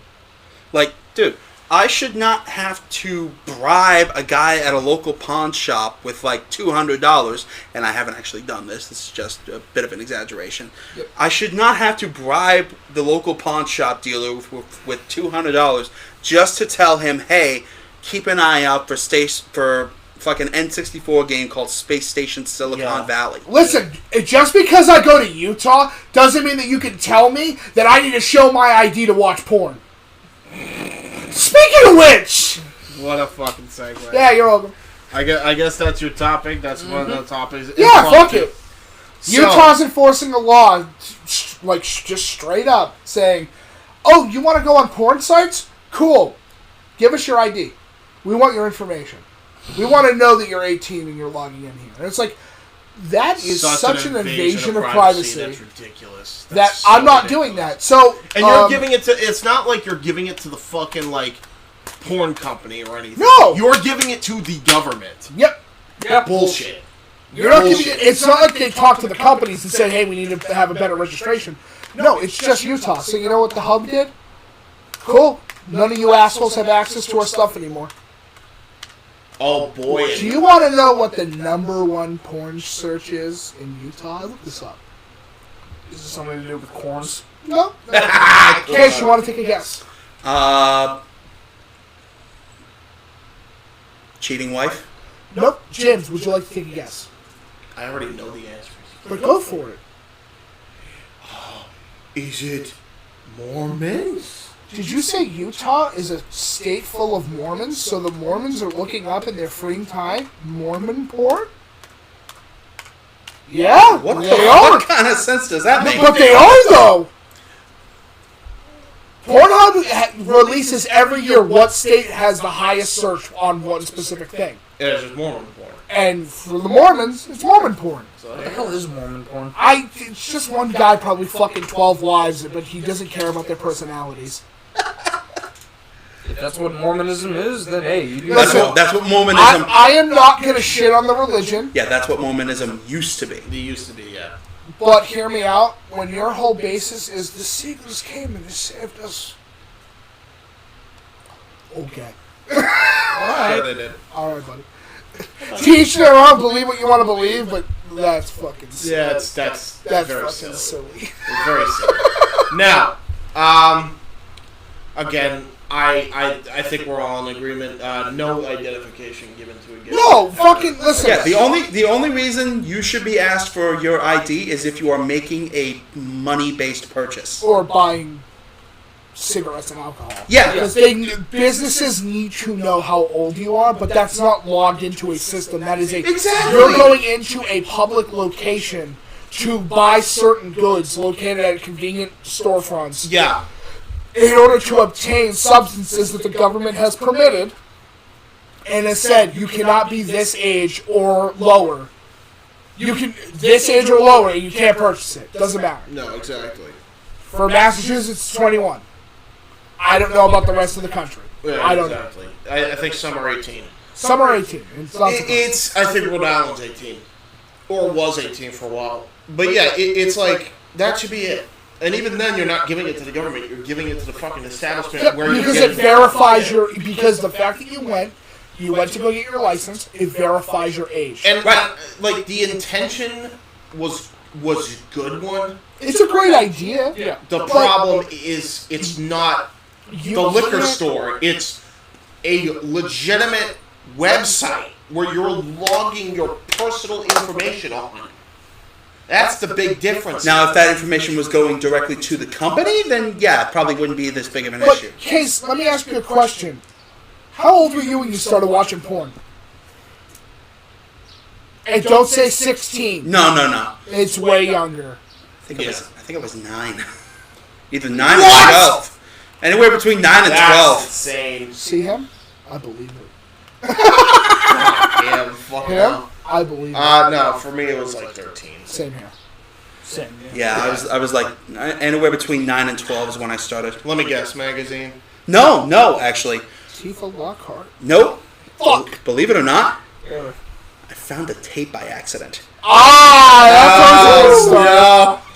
Oh no. Mom, I don't know what that is, but What's Mom wasn't even in the fucking house. It was me and a friend. yeah, you just looked at him. I don't know what that is, but Yeah, that's pretty much what it was. giving white boy eyes from across the room though. Ah, that's hot. That's hot. That's hot. Alright, I love how we just had that fucking segue. Anyway, back to the gaming thing. James wants to fuck the bear still in Vermont. I have a video saved. That's hot, ain't it? That's odd, James. So, Street Fighter 6 Yeah. demo, you played it. Who's played it? Yep, I literally just played it for the first time today. What'd you both think? I'm gonna need some time to wrap my head around it because unlike this gentleman over here, I am not a fighting game nerd. No. It's good. It's solid. It is a brand new way to do it, which is good. They're going back to what made SF3 fucking awesome. Now you're talking specifically about Third Strike? Yes. Okay. Even then, I like the original SF3 and Second Impact Giant Attack. It's fucking good. Those games are very good. Parries are back. Yeah. Get I think ready they're called drive parries. There's parries and drive parries. There's two different. Oh, so you can actually hit right and that should work. I'm Or not 100%. toward, I should say. I haven't practiced it enough to know. I've only had my hands on it for like 5 minutes. 45 minutes, and that's going into training mode and doing shit. Right. Yeah. But the fucking game feels good. The execution level of this game is like, yeah, you want to do custom combos and just start doing wall bounces into fucking shoryukens? Go for it. And the hits feel solid. case full character customization. You Let's get to go. make you, and how you proportion your character actually matters. That's If you make a character with short arms, then his punches, you have to be way closer to hit them. That's cool. If his legs are shorter, you have to be way closer to throw kicks. So, It's really sick. so when do you just make Sean Maverick the American Zangief? Okay, so first off, I'm not doing that. I'm making me in the game, because I want to run around the street. Oh yeah, that's fair. I want to make me. Yeah, same. Okay, so better question: when does Sean Maverick make himself in the game and start just fucking doing goddamn tornado fucking clothesline? June 1st, I think. I will say, though, the Zangief is terrifying. I bet. Dude, he's fucking nasty. He's nasty. He's always nasty. No, He's one of the fucking no, like, dude. SF5, he's pretty good. This is like, hey, remember how we used to have to do the little, like, hand in order to catch fireballs? Oh, no. Yeah, fuck that. He eats them, and he runs through them. What? And he goes, cool, here comes a grab. Here comes another grab. Oh no. Oh no, he's really legit cheddar geef. He's fucking eating The your cheddar ass. is back. Oh boy. He ripped the making pants cheddar. off, and he's eating I'm the going ass right for that ass. Raw. Wait, say that again? I'm going right for that ass. Don't do drugs, kids. Speaking Speaking of which, Metro City, not the only city you get to go to. Nice. Where else do you get to go? The fucking world. Metro City is not the only location. You travel the world to fight. You are a As it world always warrior. should be. It's a Street Fighter. It's a World Warrior tournament. You are running around the world learning how to play as everybody else on the roster. So, Case, you want to learn how to play as every character and get really good at everything? There's a level system. There is fucking multiple characters you can meet and learn their fighting styles. You can challenge them to one-on-one encounters and whoop their asses if you want. You can get so fucking strong, it's crazy. So, is it structured in such a way that I can take the Deadly Alliance approach, wherein I take a character, I go into the training tower, do all their missions and learn their shit, and then I can take them into arcade? Case, I get one better. Training mode is meeting these characters because they teach you how to do their moves. And then you run around the city and fight people. With their moves. Everybody in the city, you can fight. Every grown man that you meet, you can give him the fucking hands. Pregnant Granny is gonna get her shit rocked with my Shoryuken. I'm gonna fucking put her in the home. Pregnant grandma. Alright. I'm gonna beat that ass. Alright. Show her these hands. Hado, yes I can. Well, so what would you... So you think this is going to be a good Street Fighter then? It's gonna be fantastic. It's going to be fantastic. The game is already good. And it hasn't even come out. So this is the first open world type Street Fighter game, right? This is the first fighting game to be open world, yes. Wow. This is James, as we like to say, SF4 changed fucking everything on how fighting games should be played. Yep. Then Mortal Kombat came out, right after, and did the exact same thing. Yep. Now, this would have been Mortal Kombat 9? Yep. Okay. It did brand new stuff. And then fucking Guilty Gear came out. And they did brand new stuff. And Marvel came out, and it did brand new stuff. With how SF fucking 6 is looking, Yeah. it's re-changing everything. The playing field is changing which means, again. Ed, if you listen to this, I don't know how far the reach can get. Apparently really You're far. gonna have to somehow beat open world Street Fighter. I don't know how. So like, how do you That's a beat John challenge Wick? right there. How do you... The only way to do it is to say, alright, so the new game, Shaolin Monks 2, is That's sick, awesome, fucking rad. That would be badass. we get Shaolin Monks 2. I'm streaming that shit day one. Street Fighter 6 is going to be badass. That game is going to fucking change everything. And right after we're done with this, Case, we have to hop into a fucking match. Oh yeah, for sure. The game is good. Me and Matt have already played like one. I would love to, but my other controller has severe right stick drift. I don't use a stick. And I don't need a right stick for Street Fighter. Yeah, he uses a D-pad. Well, I get that, but does the right stick affect anything? No, but you can absolutely convert your right stick to do stuff. Oh, okay. Case, all right, then yeah, we'll hop into a match. This is a fighting game that anybody can literally put in their hands for the first time, have never played before, and can actually learn how to play the game and get good enough at it. Pretty much, yeah. Online matches are 100% allowed. And not only that, the hub, the stadium area where you get to actually compete against other players is going to fucking be crazy day one. That game is going to shut the fuck down online wise. Yeah, it's day like one. crazy. And I'm actually going down to another friend who lives about an hour away from here. I'm actually going down to his house on June 1st for a launch day party. It's going to be good. There you go. This game is going to be solid when it comes out, and it's going to fucking be very good. I can feel it. It's in the DNA.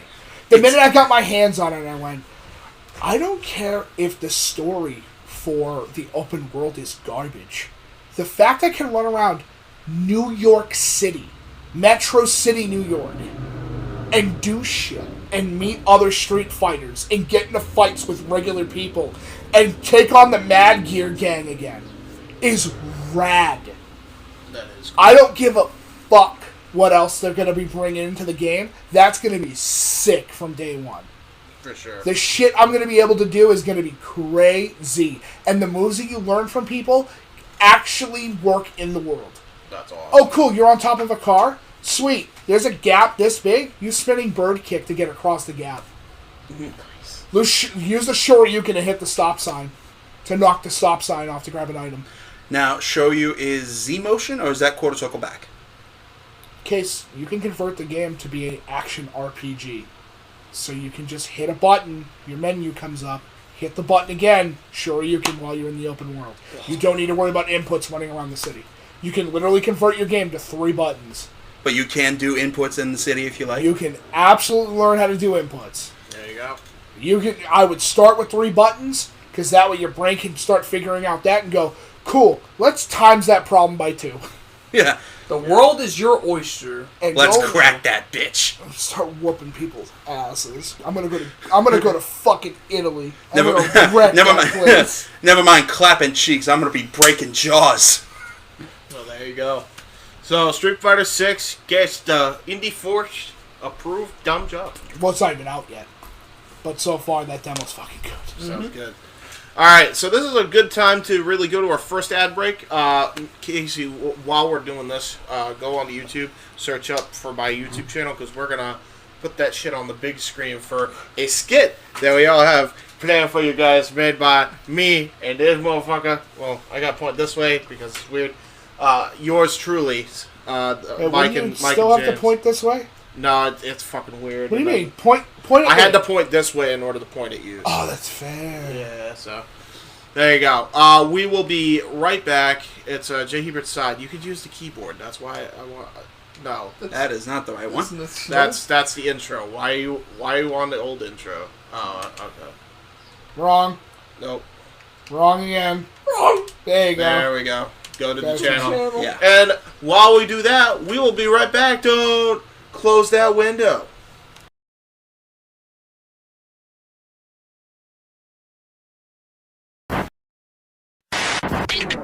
We will be right back with the Indy Force Podcast, right after these commercial messages.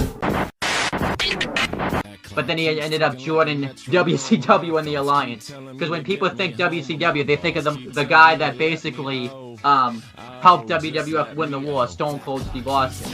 Eric Bischoff, Uncle Bischoff, doesn't like his nephew Eugene. And we got Coach in Ohio, sporting Michigan-colored you. Fucker.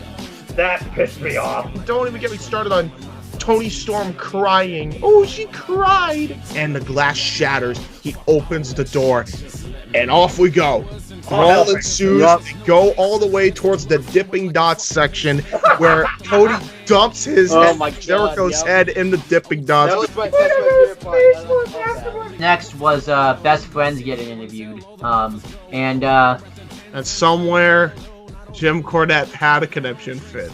I got a ticket! I got a ticket! Get out of here! You don't mess Get with me! out of here! I have a ticket! And literally, security and the police escort the Nightmare family off the premises. MJF says, how you looking now, midlife, Chris? My cause keeps ticking like a metronome, and my thoughts keep telling me to get me home, but my balls keep telling me to let me just let me That clock keeps ticking like a metronome, and my thoughts keep telling me to get me. Do you think you have what it takes to cut the greatest promo in professional wrestling history? Step through the ropes, pick a gimmick, and know your role. The Ring Scoops Wrestling card game is the ultimate pro wrestling fan party game. Draw cards at random, use your creativity, and cut a promo on your opponent while the audience cheers. The Ring Scoops card game. Available now. Good evening, ladies and gentlemen, boys and girls, Indy Force fans of all ages. I am Luke Lynch, Commander of the Legion, and if you have not already, check out my adventure vlog series over on my channel. Grant you, it's not the most often updated series. It's definitely far from frequently updated. But when it is updated, it's good times, geeky, nerdy, and fun times all around with cool geeks from all walks of life. For example, YouTubers, content creators, Twitch streamers, you name it, I've got it, all on The Adventures of Luke Lynch, which you can find on my channel. Subscribe, like, comment, watch, share, do the whole thing under the umbrella of For the Win Productions. Future James, take it away with that outro.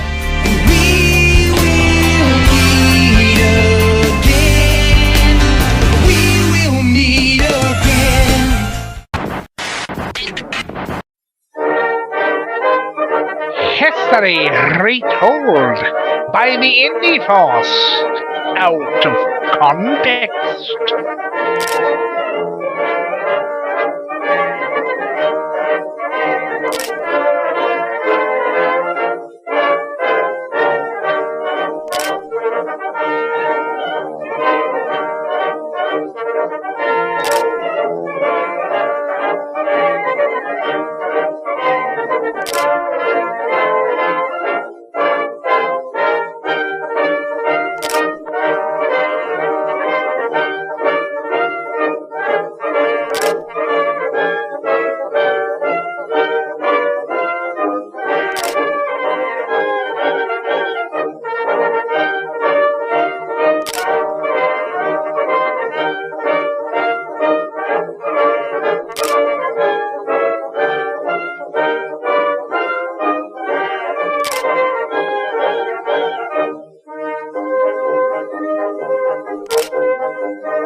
Oh, but it is a jest, so piss off.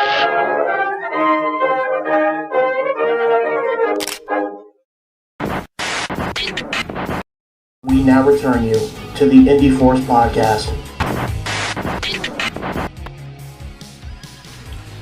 All right, folks. There you go. It sucks. Sucks. That was something. That was something. There we go. Sucks. You can get out of that actual thing now. Sucks. What? Sucks. It sucks. Totally sucks. I hate it. It's a vacuum. It's garbage. It's trash. Put it in the fucking trash bin. In the trash bin. But yeah, fucking, I thought it was funny. We had a good time with that. But yeah, that's pretty much it, folks, when it comes to that. I enjoyed it. We had a good time making it. He's been making those fucking Photoshop jobs for like months now, and then fucking I kind of got into the fray as well, and we just kind of fucking created that. It's almost like when It's almost like when I kept signing up for fucking what is it?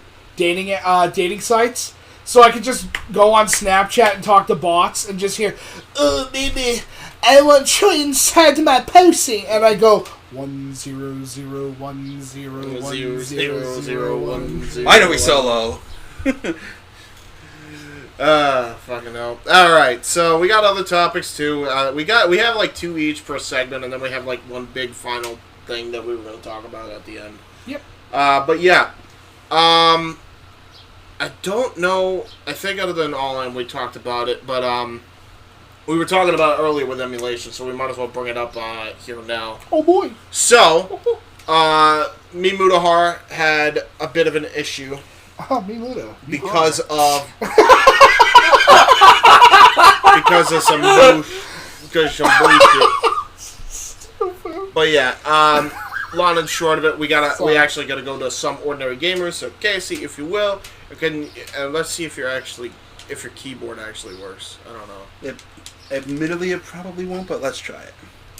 Ooh, hey, I'm wrong. Nice. Yeah. All right. So what is it? Some ordinary gamers. Some ordinary gamers, yes. And specifically, you wanna look up something about EA because he does the YouTube algorithmic thing. It's specifically not Nikado Avocado. Where is it?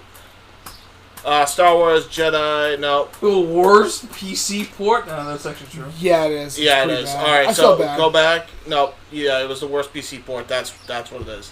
So it's either that or it's the one. I'm really mad right now. Is the one. Okay, so here we go. And we got an ad that we got to skip, so... Oh, Jedi Survivor. You know, we're getting there. And speaking of which, Jedi Survivor. And we got another ad.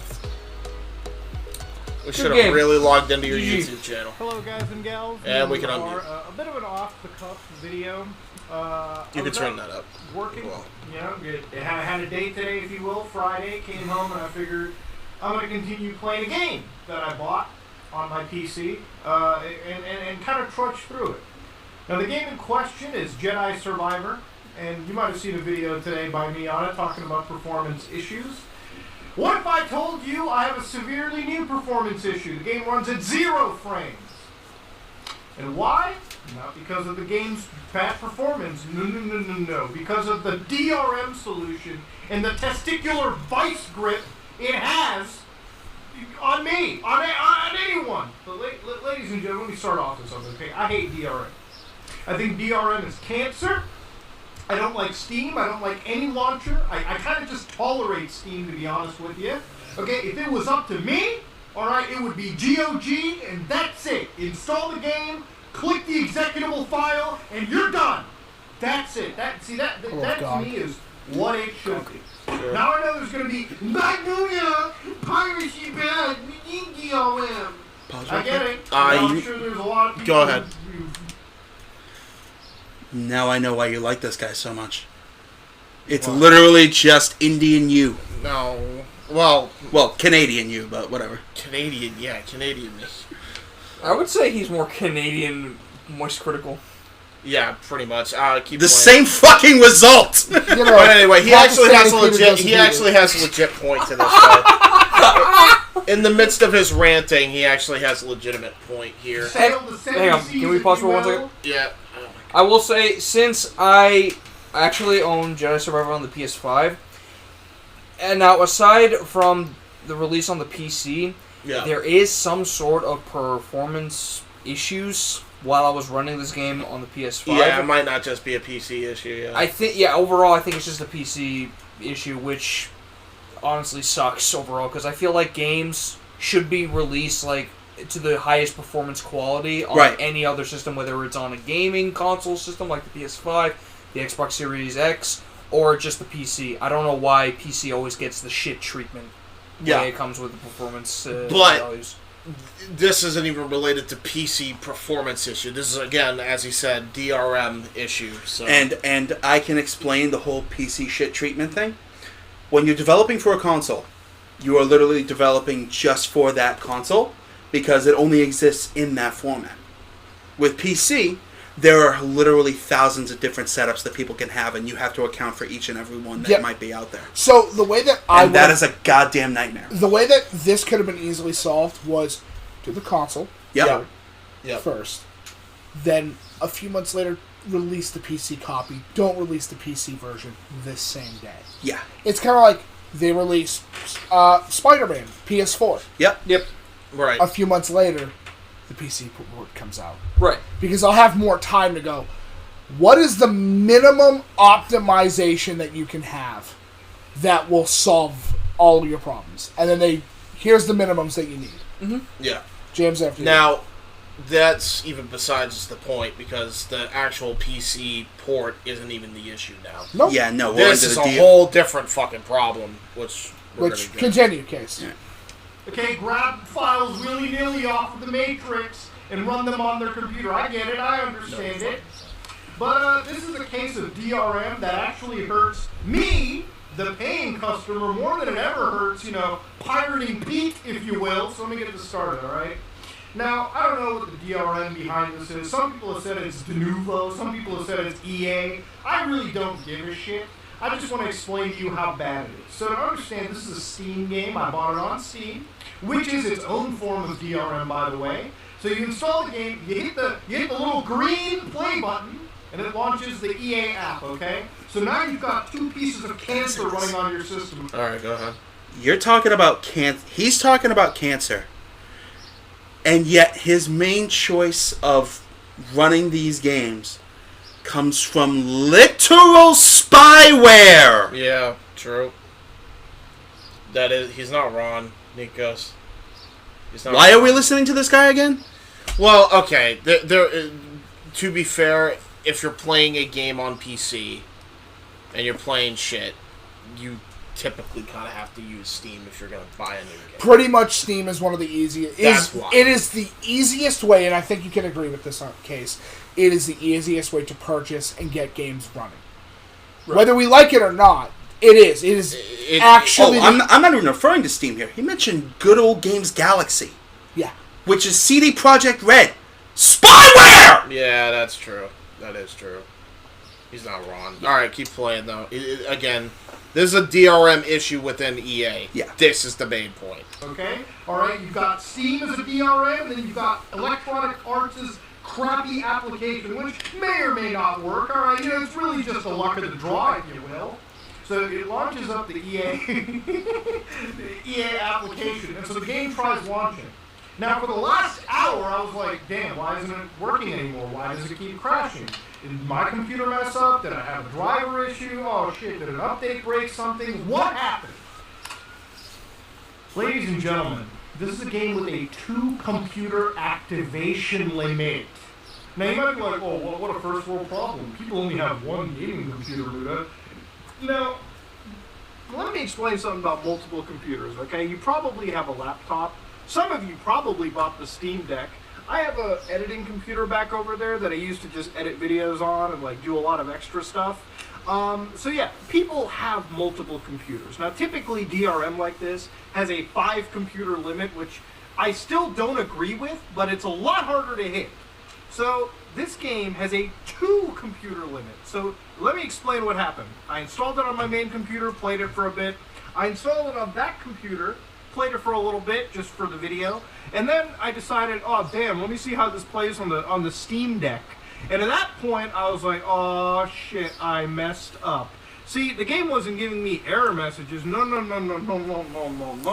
What the game was doing was launching up, crashing, and only until later, when I looked at like the third monitor that was closed, yes, ladies and gentlemen, this game will not run anymore until whatever unspecified amount of goddamn time it allows me.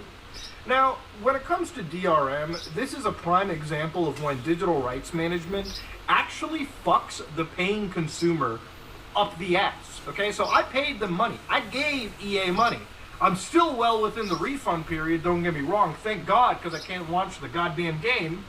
So giving them money, okay, they make me run 2 applications with persistent internet connections, by the way, which we'll get to, and they still don't let you launch the game because you went over their arbitrary 2-computer limit. Now, let me explain why this is a really, really brain-dead system. So if you're on the consoles or on the PC, the reason they make these systems is so you can't give your account to every Tom, Dick, and Harry, and they can sign in and play the game. You can't just share this with 20 people and have them play on if one you guys copy. don't mind. That's why the system... Matt and I game share like a motherfucker. Yeah. Like all the time. Right. All the time. Because I'll be honest, if I'm buying a thing and he wants access to it later, that's why we share. Right. It makes it so much fucking easier. Yeah, exactly. The problem with what I see here is, yes, he is running multiple systems for one game, but it shouldn't fucking matter. Right. Due to one specific factor. It's all under one account. Yep.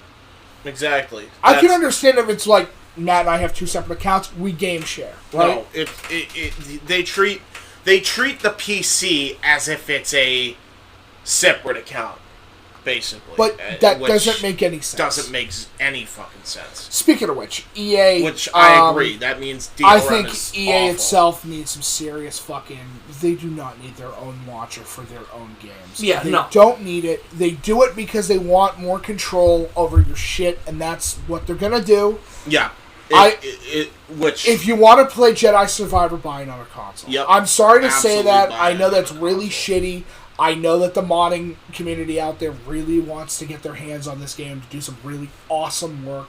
They did some fantastic fucking work with Fallen Order.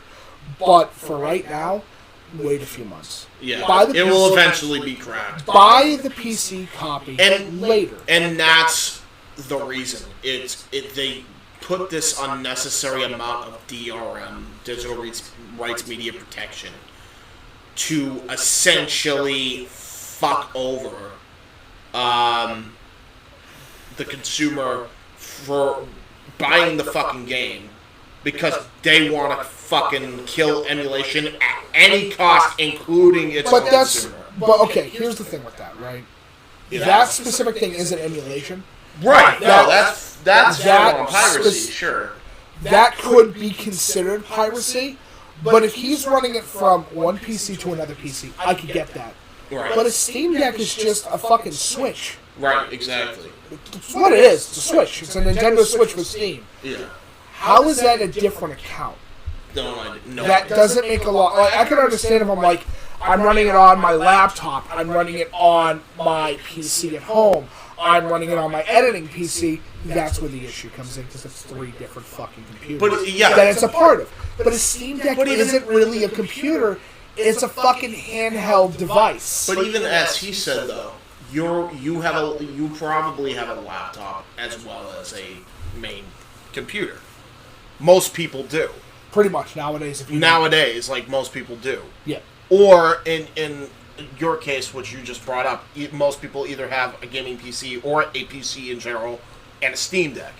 Or a gaming laptop and a Steam Deck. Or whatever. Fucking infinite combinations of shit, right? Right?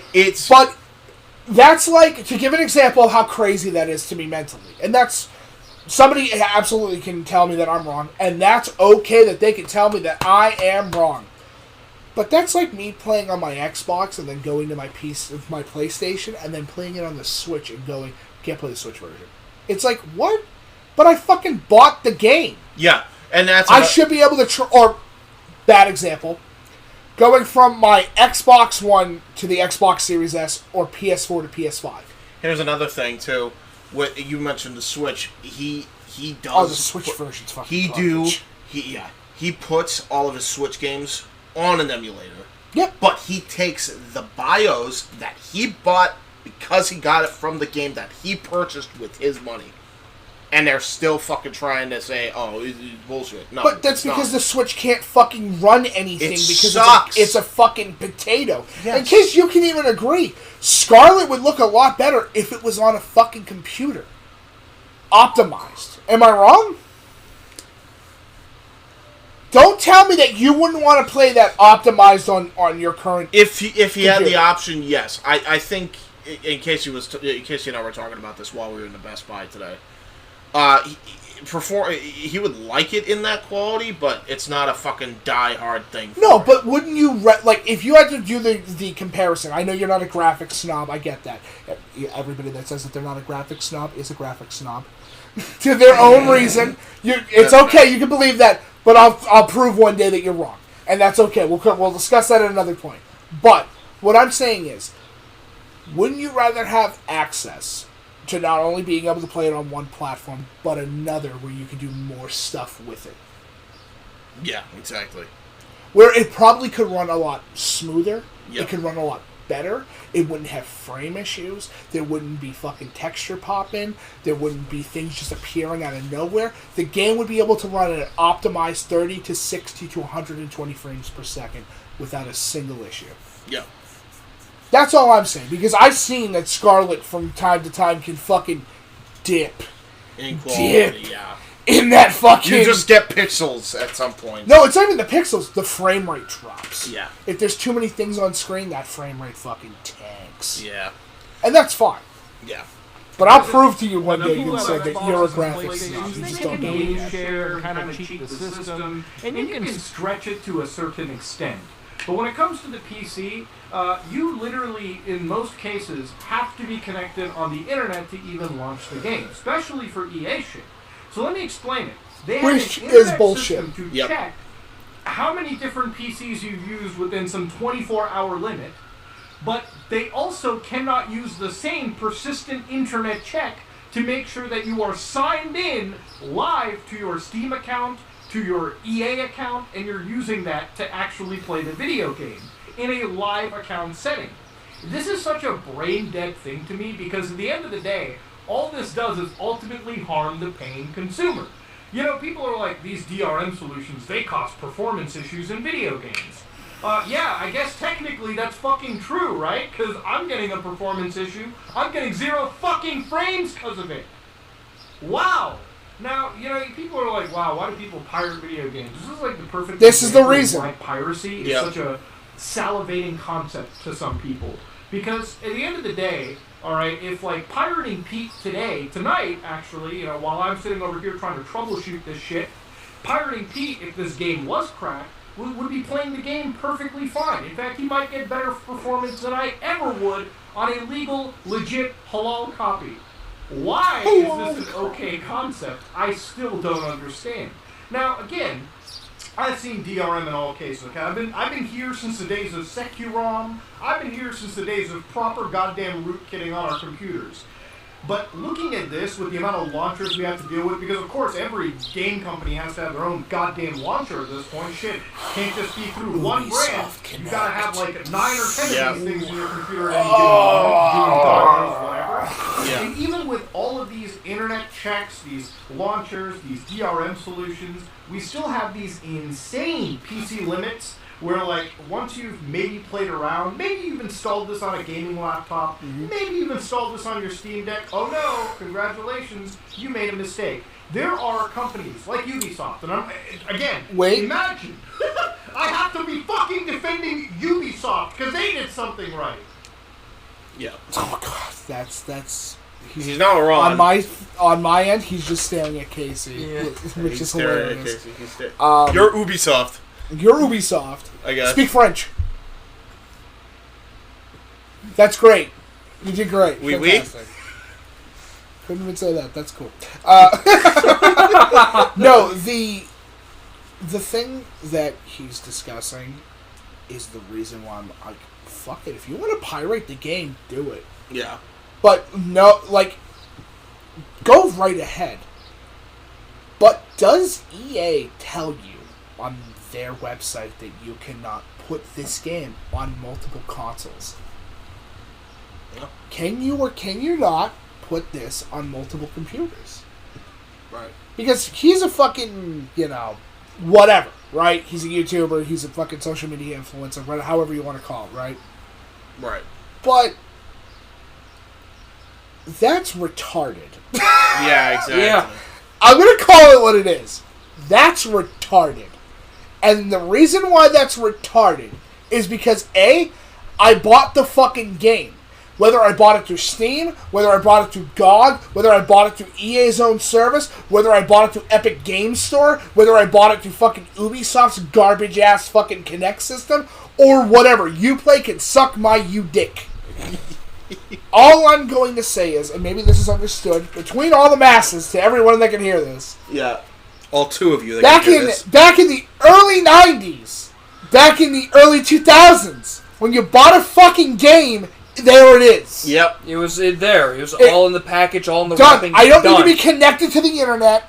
I could just run my fucking game. Yeah. You know what's awesome? When I go and when I use my console, and I select my console as home because my power went out or something, or my Wi-Fi disconnected, I go to somebody else's house. Oh no, their Wi-Fi's having an issue. Cool. I can still run all the fucking games that I digitally purchased. Mm-hmm. Yeah. Yep. True that. I don't want to hear that EA is fucking doing their shit. Because I'll be honest, that's hilarious. Yeah. Because EA without piracy, most of their games would be garbage. True That's that. how we learned that Anthem is fucking trash. Because the pirates went in and said, this game sucks. So, yeah. Again, here he is defending Ubisoft because I guess they had a better solution for that. Oh, just Uplay as a launcher is fucking trash. Yeah. Uplay sucks. Right, but here's what he says here. Typically with Ubisoft, like if I use more than one computer, which, you know, if you play around with Linux Proton or you install Ubisoft Connect Launcher a million times, then yeah, they're probably going to, they give you an option on their website to de-authenticate and then like play your video games. EA doesn't even give you the option. Nope. Neither does Steam. Now, I've heard people say, Boo, you can make an alternate Steam account and family share, and dude, I'm not going through all of that, okay? The fact that that's even a solution for some people just shows how broken the DRM system is. DRM is cancer, okay? And I'm sure that it prevents piracy to some extent, but after the first few weeks when the sales have already dropped off and this cancer persists in the game files, nobody has any benefit out of it. Literally, this is a prime example of probably one of the most testicle crunching, like if I wanted CBT, if I want a cock and ball torture, why am I sitting in front of my computer trying to relax? I should go down to the city and have people stomp all over me, because at least that's a goddamn experience. Sitting here pressing play a million times, wondering why the game won't launch until I realized, oh shit, I'm on the PC, my mistake. You know the only reason I bought this game on the PC, no joke, was because the physical disc for the PS5 and the Xbox Series X doesn't even have the whole game on it. So I was like, shit, if I have to download anyways, might as well just go to the PC side. Jesus. Shit. Well, my mistake, alright, Christ. Performance issues were a problem, but you know what? The DRM is probably some of the most satanic curse shit that I've ever seen. It is easier to immigrate to the United States of America, okay, than it is to deal with this shitty DRM. I love that you can see that he can't even believe his own bullshit that he's saying. If Denuvo is behind this, and I'm not going to say Denuvo because I didn't even see them on the store page or anything, fuck them as well, alright? And honestly, shit like this is where I'm you know, I always say I'm done with PC gaming. I kind of already am. I only emulate. The only times I try to play a PC game, shit like this happens. God damn. I had to get an unhinged rain out of it because Jesus Christ, I'm so like I'm actually livid. Like I really am, dude. So, real I quick, can even launch Mass Effect Legendary. Like, well, you know what? You know, I'm gonna go read a book, okay? Fuck gaming. That's it. That's the ending of that. So, really quick, the website that he was talking about is GOG.com. GOG.com. I know they're not called GOG, but they really should just embrace that they're called GOG. It's a fucking great name. It's super fun to say. Yeah. Okay, so can I tell you what I have access to for $20? Lego Star Wars 3. Force Unleashed 2. Oh, shut the fuck up! Win. Nobody cares about your $5 million movie made with all a screenshot. Suck my dick, you fucking bitch. Food Fight costed $65 million, and that shit sucked. Anyway, continue. The complete saga I can get for $20. Right.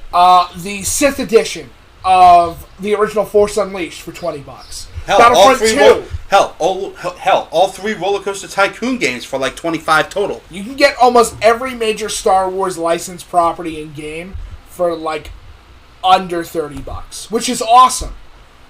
Guys, I buy it on GOG. It's on my PC permanently. Yeah. Do you want me to tell you what's the great part? Oh, I don't have room for this game. What do?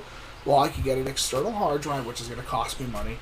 Or I just pick it up again because I've already purchased the fucking game. Yeah. So I just go back on and reinstall it later. Yeah. Because GOG holds your info. Yeah, and that just don't.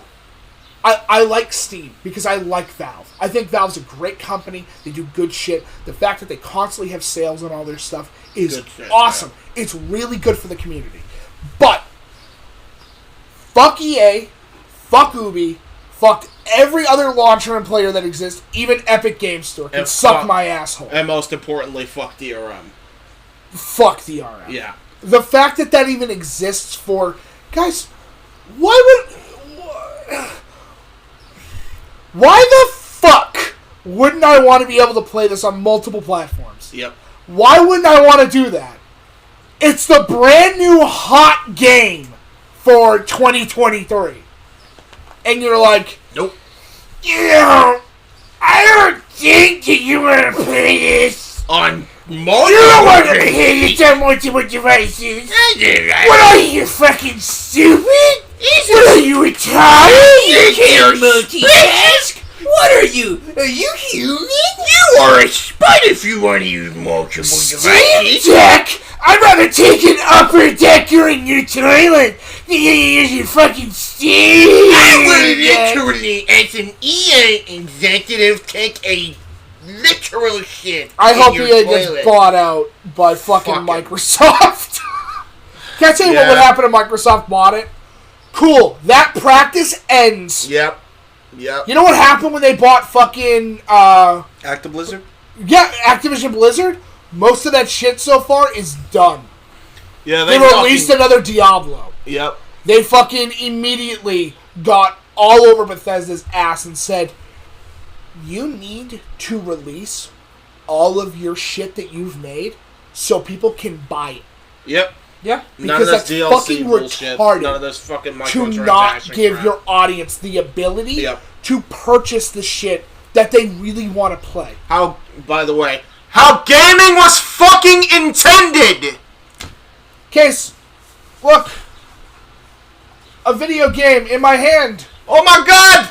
That I'll never play, but that video game in my hand. It's a miracle! Look, it's got a game in it! There's a game. And a manual! Hold on! I got a game in my hand too! It's Metroid! Wait, hold on! It's a CD here too! What a coincidence! That's so crazy! That's crazy! I look at my phone! Oh, well, that's porn. But I look at my phone! Can't go to Ohio now. Utah. No, Utah. Oh, whatever. Yeah, Ohio's still allowed. Utah, she-taws, everybody taws. Bunch of retaws. Money taws. Many taws, Utahs, all the taws. It's EA being EA.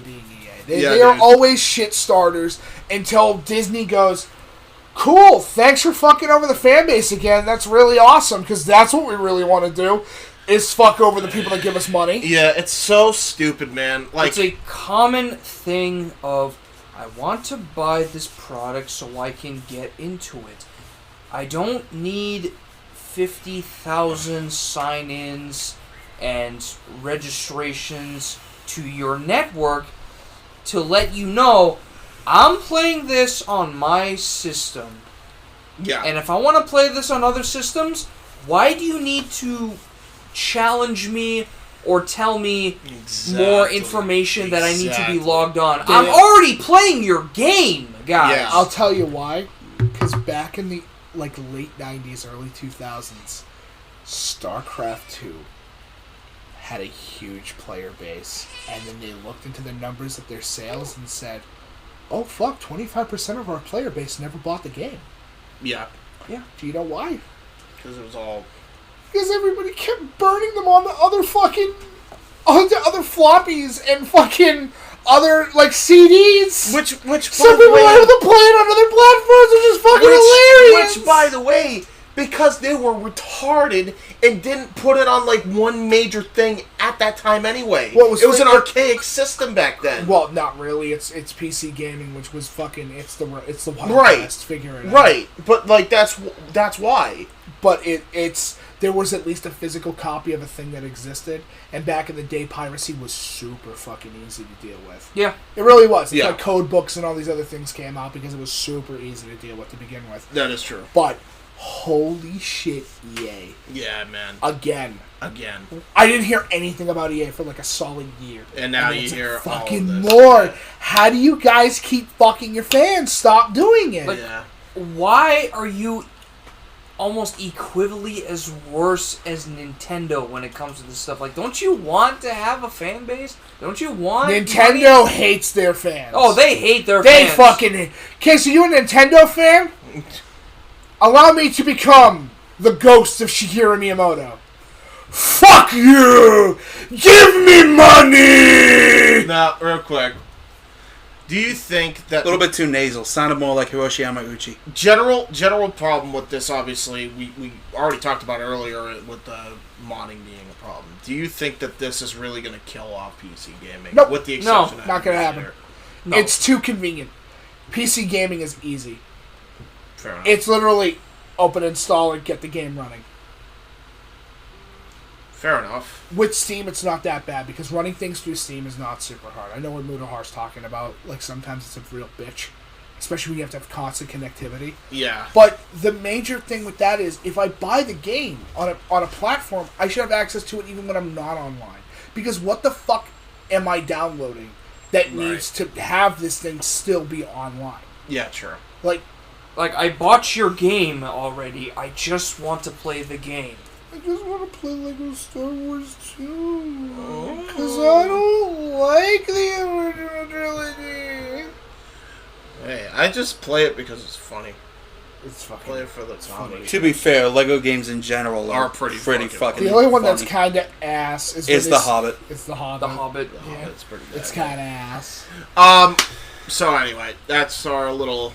That's our static on EA. That's our static on EA and DRM. Like that static? Somebody else. You have another topic, right? You said you had. There was one other one that you had. Oh yeah, I did. Yeah, which is going back to the wrestling topic. So Dark Side of the Ring is finally getting a renewal for season 4. Yes, it is. I'm terrified. Yeah. Honestly, with the amount of shit that they got from last time with the whole plane ride from hell episode, I'm like, I'm surprised. That fucked so many people. Dude, so many people. Like, poor Tommy Dreamer. Yeah, oh Dreamer, god, dude. that was like Fuck. one of the most cursed episodes ever. But then Vice TV found a way to renew it, and fun fact is, I had to be extra sure that this was legit because the trailer was released last month in April, and I was like, is this an April Fool's joke? So I looked up the date and time. It was like, no, it was released on the 23rd, so we golden. And I'm like, what are they going to talk about now? So, which brings up to my question to you boys.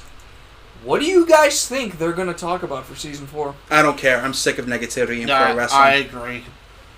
I mean, I'm interested because it's really like it's. I think the historical. Really, if you're a history buff, then it's interesting. Well, in general, it's interesting. Well, speaking as a history buff myself, I'm just sick of negativity.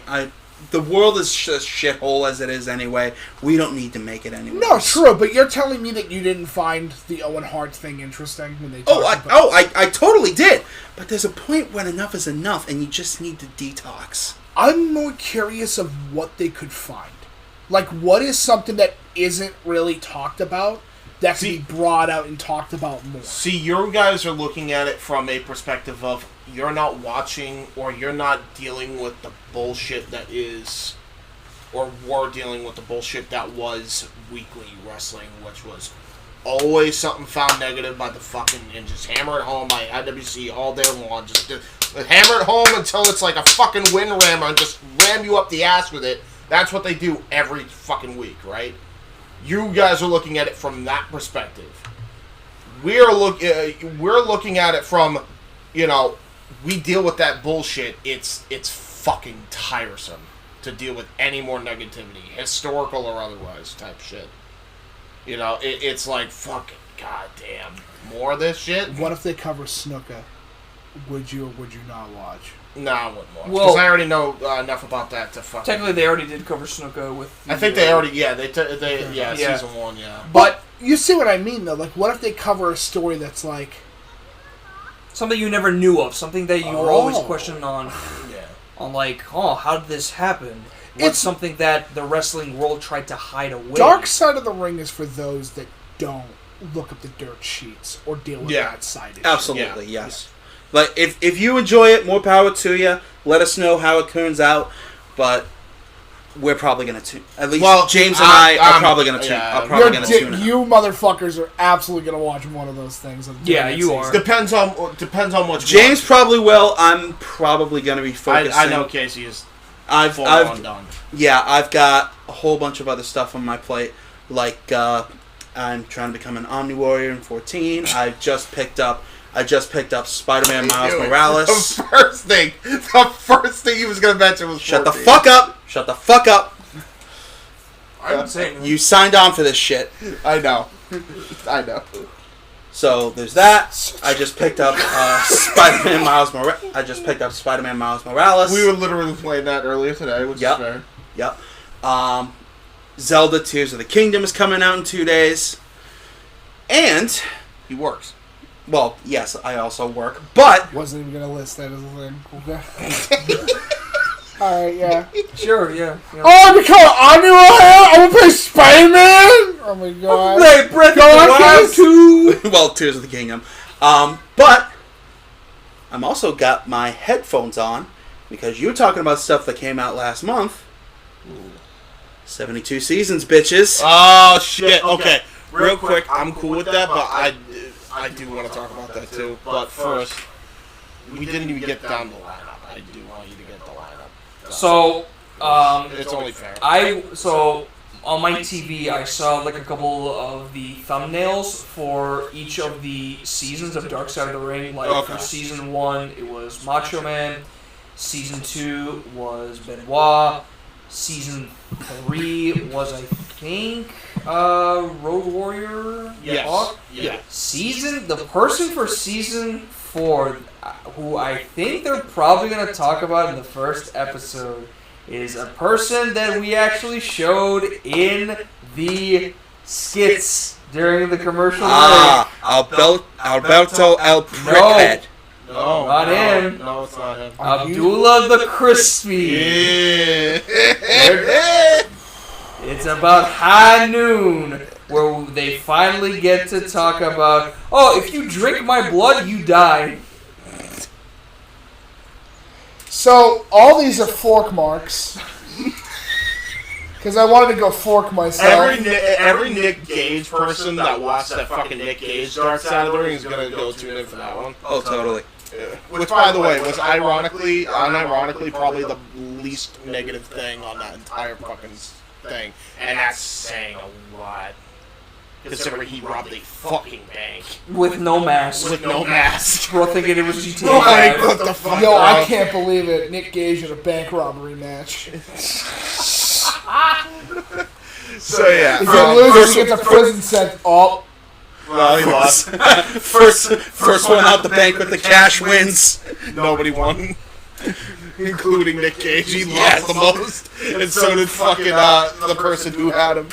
So, aside from Abdullah the Crispy, one thing I wanted to ask is, I don't know, what would be your predictions on who they would cover? Because I know Abdullah has got to be on that list. For me, aside from it, I think it has to be Hardy. I think it's about time. I think they should definitely do Hardy. They might cover Jeff. It depends on. We'll get to it in the topic. It depends on if these next 2 years, because he said he had like 2 years left apparently. I don't know if they could cover him legally. Well, if not Jeff, then I actually wrote a list of suggestions in the chat. One of them was how Vince Russo not destroyed, but was sent to WCW and TNA to destroy it from within. No. I feel like that's something that they should cover. Like as a conspiracy theory? It's a conspiracy theory? Okay. Yeah. Fair enough. They want to play around with the rules a little bit. That can be a fun one, yeah. Was they he want to put on their tinfoil The answer might surprise you. Alex Jones. No, he's just a shit writer. He's an awful writer. Yeah. Oh, yeah, definitely. I think the issue really comes down to, like... I mean, if you want to talk about the WCW in 2000 with his involvement, Bash at the Beach comes to mind. Yeah. Bash at the Beach definitely comes. Hold on. like they should. No, I got a great example here. Hold this. Okay. Okay, cool. I'm gonna source up. Give me that. Okay. All right, hold on. Yep, get it back. Okay. All right, let's go. Give me that. Nope, give me that. Nope, give me that belt. There you go. Nope, give me that belt. Okay. Holy shit. I got it. Yeah, now I'm the champion of both titles. What the hell? Good, you look like trash.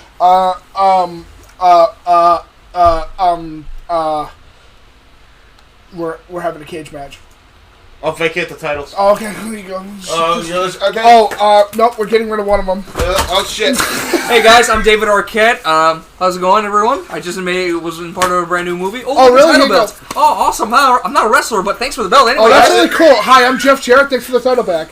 Hold on. Oh, no, can they talk about Jeff Jarrett's reign of terror? I'm a Russo. Oh, that would be nuts. I don't know if they can't, because there was actually a method to the madness about that. Still, kinda.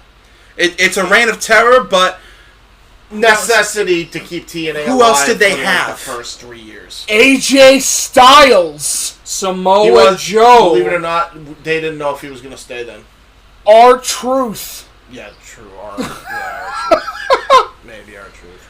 As much as I love Ron Killings, You cannot build a company around him. I'm You sorry. absolutely could if you tried. No, Ron, you could have. If you got rid of his comedic aspects and made him into a serious guy, yeah. But when he fought against Jared, he was serious. The issue was nobody, because it was a new company at the time, nobody was locked under long-term deals. Nobody.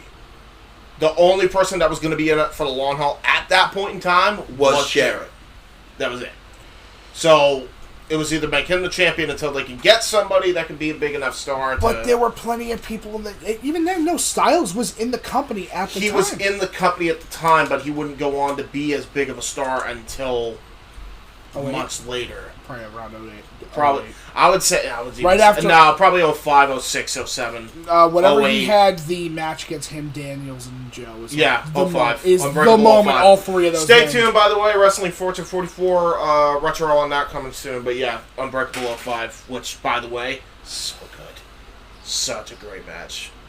Probably the best TNA match. It's the best trios match in history. It's probably the best triple threat match, period. Honest to God, it's the best. It is by far one of the greatest triple threat matches in fucking pro wrestling history. Mm-hmm. But, yeah.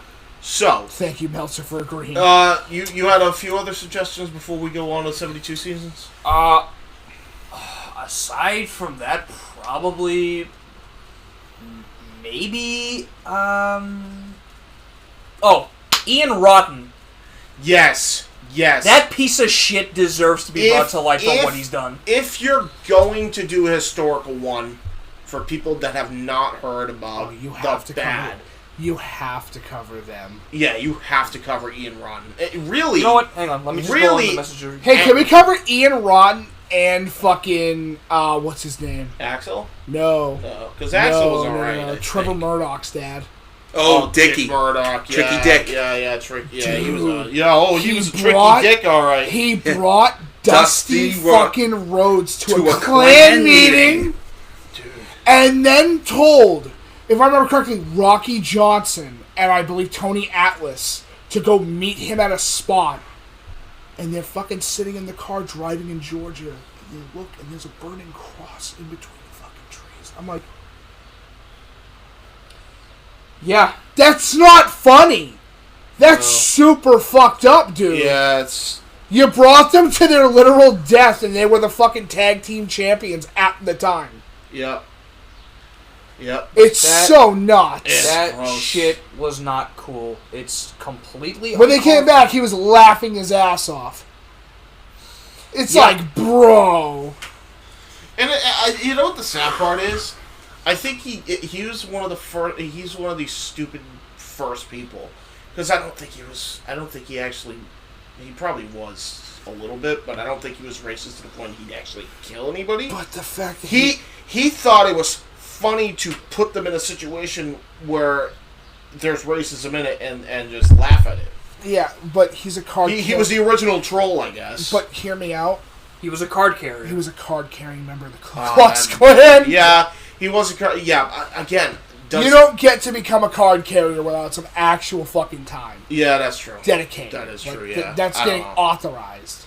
So I actually have found the list of my predictions that I sent to the group chat. Yeah, read them off. Marty Jannetty. Yep. Jimmy Seville. Don't know. I know there was something on him that I might get to like another video, but he was one of the people I mentioned. Okay. Johnny Rodden. Yep. Dick Murdoch, as you said. Yep. Ludwig Borga. Oh, yep. The other shooting Nazi. Did? Yep. Oh. Yeah. Wow. Literally, the Harris twins would get along. Literally had the double S on one of his, I think on one of his biceps. Them and the Harris twins will definitely get along. Oh my god, the Harris twins. Oh, yeah. Man. That should be one. Oh, man. Like I said, I don't know what they're doing Jeff Hardy, but I put his name in there. Umaga. Yeah, that one would just be sad. Yeah, but they always do a sad one every now and again. That's fair. China.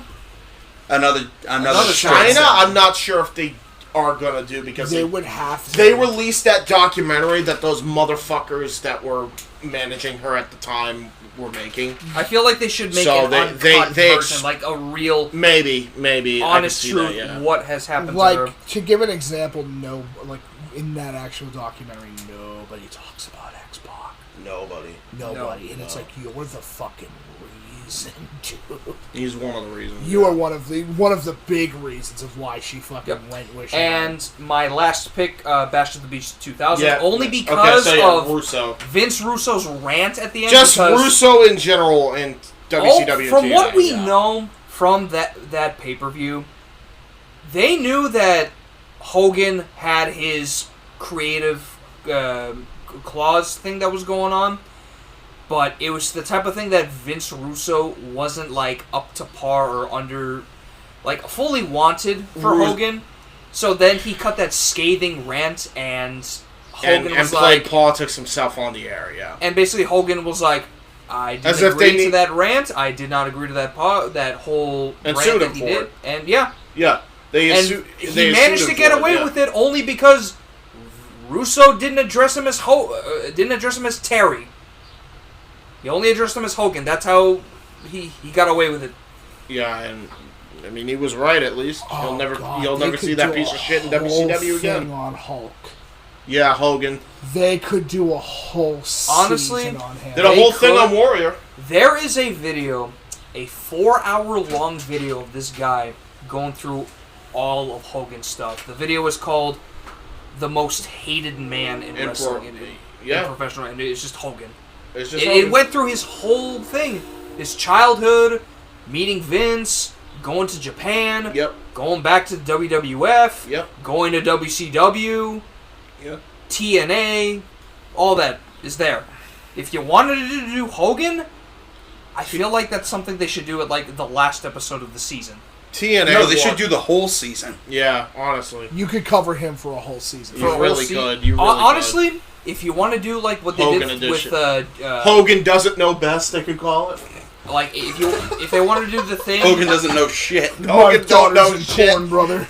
Like if they wanted to do the thing with you see- Benoit you see, man. with Pillman, make it a two-parter episode. You see, man. You know, Terry Bollea, he has a different size penis, but Hulk Hogan's penis is massive. Yeah, brother. Hulk Hogan's penis is absolutely massive. I've never said the N-word. I never said the N-word. I don't know what you're talking about, dude. Let me tell you something, Jack. I don't know what you're talking about. You're hearing things. Who the hell is Booker T? I don't know him. I don't know. He said the N-word at one point on WCW. I never paid attention. I just thought it was a thing. I thought he gave me the pass. The lies of Hogan, that episode. The lies of Hogan, yeah. You know how many lies that motherfucker has said over the years? Oh yeah, I tried to get into band with Metallica, and Metallica was like, "We don't fucking know you, bro." Hey, speaking of Metallica, they just put out a new album last month. Yeah, 72 seasons. 72 seasons! Actually, pretty badass for this point in their career.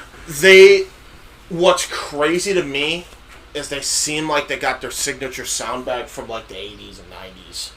Like big time got their signature sound They back. sat there, listened to their old shit, and said, "We got to do that again." Yeah, exactly. Or That's what it seems like. This is gonna bomb. Yeah, that's what it sounds like. Yeah, because like I don't mind. There was a certain signature sound that Metallica had, like the echo in their vocals, the guitars sounding like they were straight from the 80s because it was, 90s, late 80s, early 90s, Master of Puppets style. Yeah. And 72 Seasons really did a good job at recapturing what made them famous, I think, in the first place. Because the last album they did before wasn't bad.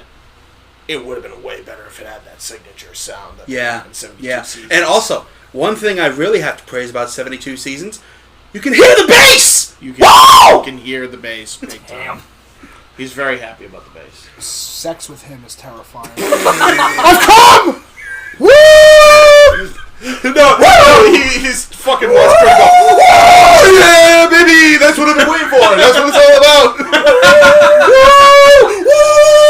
And he looks at the dog. James, don't give me any ideas. No, please don't do it. Don't fuck the dog. I don't think he was talking about that. Listen, from what you said to what you said. No, but it's not what he meant. Pay attention. It's not what he meant. Pay attention, dog fucker. We losing cans. Oh no. Uh-oh. Cat, why'd you do that? Fuck you, cats. Nah, it's okay. You're cute. Anyway, what we doing? 72 Seasons. I think so. Okay. You lost Review. your fucking breath. Relax. Okay. Meme review. Go. Standout tracks. Title track, Lux Eterna, Inamorata, which I believe means my mistress. Okay. Inamorata, longest track Metallica's ever put out. Believe it or not, 11 minutes actually flies by. Wait, how long was Master of Puppets? Master of Puppets was 8.5. The longest song up until Inamorata that they had ever put out was a Merciful Fate medley that lasted like 10.5. Jesus, okay. How long ago was that? That was during the mid-90s, I want to say. Wow, that's a long time.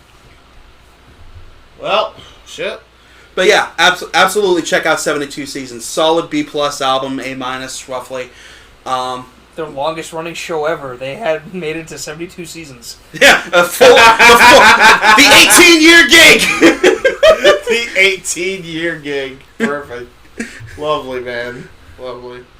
Yeah, good shit. Good shit. I enjoyed it. I really did enjoy some of the songs you were playing in the car, and I'm like, wow, this really sounds like old school Metallica. This is kind of cool. Just don't listen to the Jericho podcast when they cover it. It's not great. You know Jericho's gonna shit on that. No, he loves it, but... No, yeah, Metallica. But he's a mark for Metallica. It's kind of cringy. Oh, is Fozzy just beta Metallica? No, Fozzy is... Fozzy's beta Judas Priest. No, Fozzy is a shitty logo that he tattooed in his arm. Yeah, it's a beta Judas Alright, Priest. let me tell you how our metal logo is going to be. It's going to be a skull, there's going to be wings. We're named after a bear on the Muppets. Just spelled a little differently. Waka waka. Yeah. I like Fozzy better. He's my favorite. Oh my goodness. Oh my goodness. Oh, he's my favorite. Oh, talk to me like that. Fucking, yeah, you know. So, you know, we did a little Rakish, you know. Shout out on its break. Fucking, where were we? Okay, so is that all you have to say? Pretty much. Okay, so Mike, you're up. I think you're the only one that hasn't brought a topic to the Samoa Joe showing up as Sweet Tooth in the new Twisted Metal series. Ooh, yeah. Done by Netflix. Also, Resident Evil sucks. Okay, we're gonna get through Resident Evil. I'm gonna make it simple. It sucks. It's boring. Not a lot happens. Most of the characters really fucking plain. I will canceled after one season. I'm gonna shout out somebody from Team NoDQ named Steve. He commented. Oh, you gotta say it with the lisp. Steve. Is that you, Steve? Steve. All right, here it is. I think he may have replied to my thing too as well. And so his thing, and you may agree with this as well, Casey. But Steve says, Mario movie and Resident Evil Netflix. You first have an example of how to do a video game movie, and then you have an absolute wrong way to do a video game TV show. Is that about right to y'all? Yeah, that's about right. Yeah, I can buy that. Sucks balls. Absolutely sucks balls. Eats dick. And I replied with, yeah, that true, Steve. And then he replied, oh no, okay, so no, he didn't reply. He that was his, he gave me a thumbs up though. But yeah, shout out Steve from Team NoDQ. Yeah, that about sums up that bullshit. I think any Netflix adaptation is pretty fucking bad. Not usually. always. I think their original stuff is really good when they actually, Try. They make surprisingly good documentaries. Yeah, they're Netflix. It's how they started, isn't it? No, they started you're They right. started as Blockbuster by mail. Blockbuster by mail, Netflix, baby. Redbox, bitch. Redbox. Remember when Blockbuster had a fucking app and that died a death? Yeah. Yeah. What did that last 3 days? Everything you can see is in retro VHS quality. That could bring Blockbuster back if they had an app where you could just watch everything in VHS quality. No, all you hear is coming soon to a Blockbuster near you. It's got the Disney font. Yeah. And then a whole generation just cries. And now tears. our feature presentation. Fucking okay. So, obviously you want to talk more about the Samoa Joe deal. It's great. I'm glad that he's getting more work. He's fucking out of the company, doing a thing, and he's perfect for the role. It's funny how he was in WWE on a whole other thing in Peacock with wrestling, and now he's out of the WWE and he's allowed more freedom, and now he's back on the app of the company in which they kicked him out of. Yep. And that's okay. That's pretty cool. As long as he wrestles good, he's fine.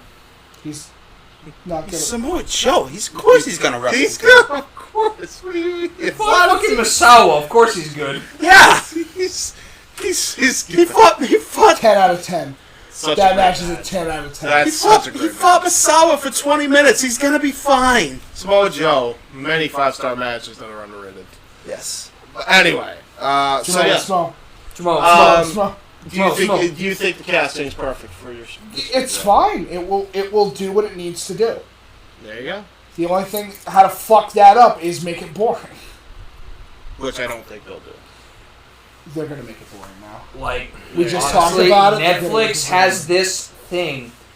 Season 1, well, this good. Is on well, on Doc, but Netflix just has this pattern. They start making things good, and then they fumble the fucking ball every single time. Put it in the end zone. Stop fucking throwing it into the crowd. Hit the free throw! You're not throw a layup! Do something! True. I know it's a different sport, but do something other than hold the ball! Yeah. I didn't take you to baseball practice so you can sit in the fucking outfield and make dirt castles! Anyway, so is that it? Is that pretty much everything else? That's pretty much. I'm pretty sure that's it. They released a trailer if you guys want to check it out. Yeah, fuck it. Oh, Let's yeah, do throw it. the trailer. Casey, look up the trailer, and we shall go back to our. Hey, Jamie, throw the trailer up real quick. Jamie, yeah, Jamie is his name. Casey, you got a keyboard. I forgot. We gotta wait for ads, guys. Well, you can mute the TV so we don't get claimed by anybody. Yeah. So we're gonna be a Wendy's ad just popped up. Stay tuned for Wrestling with Idiocy, where me and this other fat fuck are gonna be talking about our, foodies. We're gonna be a foodie conversation. It's Clarence. That episode. Okay, here we go. Peacock. Alright, we're good. Started from the beginning. This is the beginning. I'm a fucking dipshit. There we go.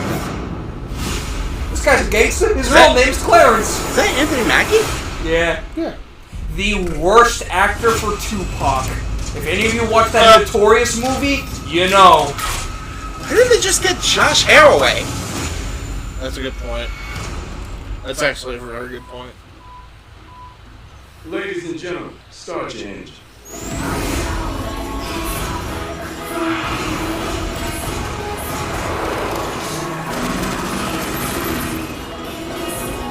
Damn. Alright. And I assume this is where Joe's coming That's in? Samoa Joe, yeah. Oh, shit. Hey, Joe Samoa! Wow. That's So, pretty real quick, the character that he's playing is the serial killer Sweet Tooth, who drives around in a van, also known as Sweet Tooth. Because fucking creative is Sweet creative. Tooth has a sweet tooth. Yeah, creative is creative. I believe he got his start killing his entire family one night. Yeah, he loses his fucking mind, carves a mask, and he kills a whole bunch of people, and he's an ex-ice cream man. And that includes his entire family, except his daughter. Joe Depends on which version. Depends on the continuity. I'm going by the PS3 era one. Yeah, which is fine. I do think now, knowing that character and seeing him. Welcome to the post-apocalyptic world where fucking a demon god. I don't know, man. I mean, the characters looked good, but up until I saw Sweet Tooth, that felt less like Twisted Metal and more like Fast and the Furious. No, really. That felt less like Twisted Metal and more like Vigilante 8. Yeah. Yeah, a little bit. It's but I probably will better say, Which is not a game I expected to pull out of my ass today. I know. Speaking of pulling out of the ass, the one Take my instance. shit to the bathroom. No. The one instance where I have of this character is from a death battle, Sweet Tooth. Yep. Is literally from Death Battle. That's my only knowledge of this character is the Death Battle he had with Joker, which I think is pretty good. That's fine. But judging by that little bit I saw of Sweet Tooth, Joe's the perfect person to play that role. That's the perfect casting because he could be maniacal if you really want him to be, but the real thing you need him to be is that it have those diabolical dialogues. As long as it's not Like, that's Joe. doing the voice, because I don't think Joe's voice would work for the character. I totally forgot Jack Black had his own channel. Yeah, Jablisky Games. Yeah, I'm so good at Red Dead Redemption 2. Yeah, he's been doing YouTube for a while now. He fucking appeared with Jack, Septiceye. I will say he also did a thing with Markiplier a while back. They were promoting the Goosebumps movie, and he played one of the Five Nights at Freddy's games with his kid and Mark. That is fair. So, for Twisted Metal, I will say the one thing that you shouldn't do with Sweet Tooth is to give him a fucking microphone, because you know damn well they'll start cutting promos on everything. Oh They'll just my go God, off script, cutting a Sweet fucking... Tooth's gonna go night-night! Yes, for the most part, keep Sweet Tooth silent. No, Sweet Tooth talks a lot. He does talk a lot. Sweet Tooth talks a lot. He does But talk a Joe's voice doesn't fit in my brain. Right. Sweet Tooth is kind of like, fucking... Case, can you do me a favor? Can you look up the Twisted Metal Black Sweet Tooth route and fucking... That will save a whole bunch of time. By the way, Twisted Metal Black is bad. Keyboard for faster... Ass. Twisted Metal Black. Blow? Black. Sweet Tooth. Sweet! Hey, you can just go cutscenes. Needles Cane. Cutscenes? Scenes. Let's type it in Latin. Yeah. You still It's fine. Scene. CVTs? Gotta be careful. SCENES. Yeah, so go for the first video, because it's probably what you're going to want anyway. Okay, so I'll go to here. Just wait. It is me, your skin. I'm a gene stealer. We're waiting for the ad. We're waiting for the ad. Sorry, guys. Next time we're sucking into your YouTube on this. Don't fuck. Alright, here we go. Longest I'd ever been confined. So a few people had been killed. It wasn't my fault. Please, no, I got family. Shut up and bleed, you motherfucker. Well, maybe it was my fault, but I had my own problems to worry about. The old man's curse was beginning to piss me off. But then one day, he showed up. Calypso, he called himself. It was a stupid name. I wanted to kill him there and then, but he made me an offer. We should be fine. He said he We ran can't get copyright. Oh, I'm not worried about copyright. I'm worried about echo. Yeah, the echo's gonna be a thing though. We'll be alright. I think Joe can do this. As much as I have If he can pull off a deep voice, it's Joe. No, but like, Joe's got to go to a place that he hasn't ever gone with a character. Right. And that's really fucking dark. Joe's can go that dark. I don't have an issue. He won't have a problem. Alright. So, with that said, ladies and gentlemen, awesome. We got one more topic. We got a main event, and it is about Jeff Hardy. I know last episode we said we were never going to mention him again, but we actually came up with a solution about that Jeff Hardy situation. He is back, but we're going to be talking about what he needs to do and what he probably should do. That is realistically probably the best solution to stop him from doing that. Which means he probably won't do it. Yeah, probably not, but which will probably help him stop that stupid bullshit. We'll be right back. Final commercial break. Don't close that window. One more topic to go.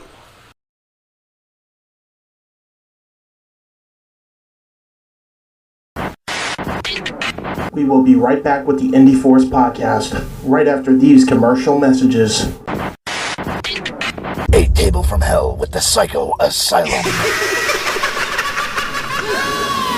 An Iron Man match of factorial proportions. Man. In this fight, I will melt you down to slag. Versus machine. I calculate a 0.85% chance that you will win in your current condition. Full Metal Mayhem. Calling Horizon. When you throw me into the wolves, I will return leading the pack. Vera the Garden. And I'll do anything to be the warrior on top. For the Athena title.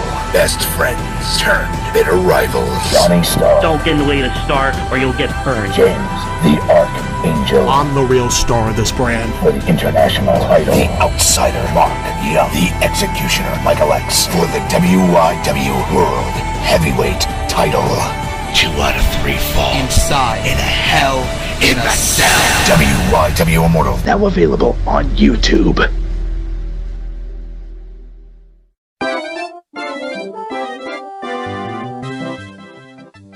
Hibiki TMD on YouTube, retro gaming, pro wrestling, podcast, Terry Bollea, Hibiki Honors, Hibiki Quickie, everything in between. Hit that subscribe.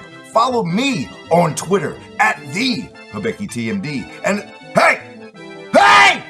Watch out for pedestrians, pal. You on the bike. Slow down. Hit that subscribe down below. Check us out at the Hibiki TMD on Twitter, Hibiki TMD on YouTube. Oh, the goddamn goodness.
We now return you to the Indy Force Podcast.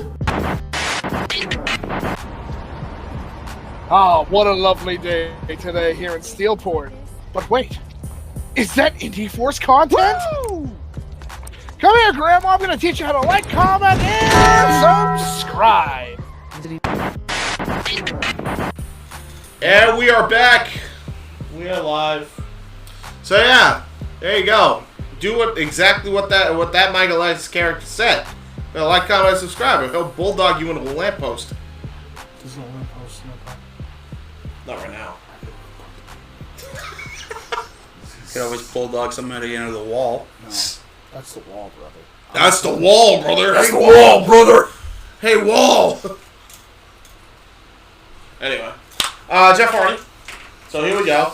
This is something that we originally didn't know how we were gonna do, but Mike and I actually had a full-on conversation, and Nobody else is gonna say this shit believe because that? everybody's like, well, Jeff Hardy's back, yay, or Jeff Hardy's back and apathetic, and they're not covering it. I'm like, did we not forget what he fucking did? Like, can we at least bring up the fact that we need to fucking find a solution? Well, Mike found a solution, so floor is yours. Okay. Thank you for typing all this while it is at work, by the way. Yeah, That's no super problem. helpful. No problem. Yeah. I am in no way a medical expert. Let's get that, completely sorted out. Do not take what I say as gospel. I am not saying it from a medical standpoint. I am not a fucking doctor. I don't have a PhD. Right. However, I do believe that I have a possible solution for Jeffrey Nero Hardy. Mm-hmm. And what it is, in its entirety, is a very small, not invasive at all procedure that he can take that will stop the alcoholism and drug problem that he's had for a long time. At least the alcoholism, because I don't know if the drugs are still an issue. I have no idea. I think in this case it's one. He's one of those feeds people, into the other. One feeds into the other. So if he gets rid of the alcohol, it'll be all right. Judging by the very limited research that I've conducted, which I've done a little bit more from this point, and this is a solution, not a final solution, but it does solve some of the problem. Oh, it's definitely not a final solution. No. Yeah, let's not get into that. Let's not talk about that, please. I would recommend that for the rest of his in-ring career, he should be given certain implants / medications that are approved by the U.S. FDA, which are as follows. Nikos, could you read those out, brother? Certainly. I feel like you have a better grasp on how to say those. And it disappeared. It disappeared? Fuck you. Yeah. Oh, it's almost like they didn't want me to read it. It's almost like they didn't want me to say the drugs out. Okay, so we got acamprosate, disulfiram, and naltrexone. Yeah. In a sense, what each drug is a... It's not even a drug. They're all implants that you can put implants into the skin that would, every time that he has a sip of alcohol, it would force him to regurgitate and get it out of his stomach as fast as humanly possible. Cannot take the it. only way to get him to stop doing that is to physically remove it. And those things last up to 18 months in the body. Yep. So they can be removed. It's a simple incision. They put it in. It does what it needs to do. It helps the chemical process. It hits your fucking brain and tells your brain you gotta get rid of that shit as fast as humanly possible. Yeah.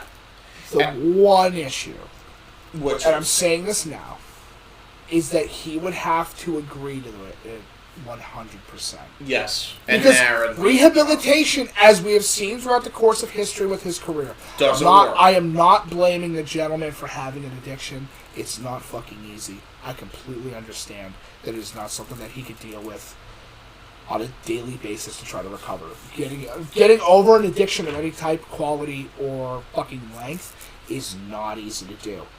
But based upon previous habits, and I know I had some people in the previous thing when I've talked about this disagree with my points, and that's okay. Yeah. An addict is still an addict till the day that they die. Yep. He will always have an addiction to that thing. This is just a way for him to, for the last 2 or 3 years of his career, or however long he decides, he'll have a possible solution to his problem. As we've already discussed in the last podcast, we literally called out that every time he does a hardcore match and takes those ridiculous bumps, crazy bumps, it leads to the fucking going to alcohol, it leads to the drugs. This won't solve the drugs problem. It won't solve the drugs but problem. It will solve the alcohol issue to some extent. Because he can't do it. He can't. He can't. So, there it is, you know. He can't do it. And the thing is, too, each time he was inebriated, it was because of alcohol. Yep. The one in 2011 was because of alcohol, which then led into drugs, which made him that fucked up. Yep. So again, it's not based off of us just saying it because of its current No, thing. this is like a realistic thing. It's a long, outstanding problem that needs to be like solved. Yeah, and it's one of those things where, you know, I was nearsighted and angry, and I think we all were at the time. Like Because of the I fact, was more annoyed. because than of the angry. fact that we all agreed if his fucking kids were in the car, that would have been it. That would have been it. Yeah. There in this country, I don't know about the rest of the world, but in this country, if something like that happens, most of the time, those fucking kids get taken away. Yeah. And then they get put in child protective services. Yeah. And then they're fucked. Yeah. Because getting a kid out of child protective services in the United States is not an easy task. No, it's not. By any stretch of the fucking imagination. No. I don't know. I agree. I'm saying it from a place of somebody who's enjoyed the gentleman's career and wants him to retire proper and be done. What I would like to see for Jeff Hardy is not so much of the hardcore matches, but I want to see him more transcend at this point to becoming a more technical wrestler the way Matt is now. At least he will be able to take it easy until the 2 years that his contract is up. Yeah. And then when he's fully retired, he can do whatever he wants, just as long as it's not harmful to himself or to his family or to others. At this point in time, we have looked over Jeff Hardy's entire history. Starting from when he was 16 years old, lying about the fact that he was 18 all the way up till now. Up to the way till now, when he transitioned to become more of a hardcore wrestler for the fans, and that was pretty much his legacy, was being a hardcore wrestler for his fans. Which is like... He's a good athlete. He's a good athlete. It's just... But now you get to understand that he's more showing his age. Even in promos now, like, I know that you said whenever you see him on Dynamite or Rampage... No, his promos aren't the issue. I'm sure he's fine on the stick. He's no different now than he was in 2009 when he got the world title. But mainly, I'm more paying attention to his age and how he looks. Yeah. And honestly, what he deserves now is just to be more technical in the ring and leave the whole hardcore legacy behind him. I'm not saying don't do the Swanton. Yeah, because it's a signature. Just don't do it off the top of a goddamn ladder onto a pair of steps. Or rather, don't do the Swanton like once every 2 months. Go back to the 450. Go back to the 450, or just basically. I'll give you one because you bring up technical. You guys brought up him being a technical guy. Here's a person that could teach him how to do it. Darby Allin. Everybody thinks Darby's just a spot guy. The guy is fucking former, like, top of his class high school collegiate wrestler. Which not a lot of people know. The thing with Darby, he has the youth to become both a technical and a hardcore wrestler. Yeah, he can live up to Hardy's age now. And even then, like, he doesn't rely on just hardcore. He's proven, Darby is more than proven, that he can go toe-to-toe, hold for hold with some of the best technical wrestlers in the game right now. He's proven that. He proved it with MJF. He's going to be fighting against Jungle Boy, MJF, and Sammy, yeah. Sammy at Double or Nothing. Which is going to be a fucking barn burner, by the way. I cannot wait for that. We definitely have to do a watch party. I'm cool with that. Yeah, if you're okay with that, case. Yeah. I have no issue with that. Yeah, I will need to see what I can do to get free on that day, because I'm probably doing a watch along on that. That's the only thing. I'll probably be doing a watch along with Jeff. I'll talk to Jeff. Yeah. But if nothing else, I can at least set you guys up to do the watch party if I can. Yeah, but even if I'm not saying watch party is that we fucking stream it or whatever. It's just us enjoying the paper. Oh yeah. Because fucking streaming it. All right. Because honestly, listen. I look at it from a longevity standpoint. We can always go back to Indy Forces and watch and take a look at our opinions at that time and weigh them with how we feel now, That's fair, right? yeah. some stuff that we felt 5 or 6 years ago, a completely different. Hell, a year ago, we were angry at Jeff, and now it's like, okay, we found a solution. Do this. No, it's more like it's more the fact of fine, he's back, whatever. I can't control that.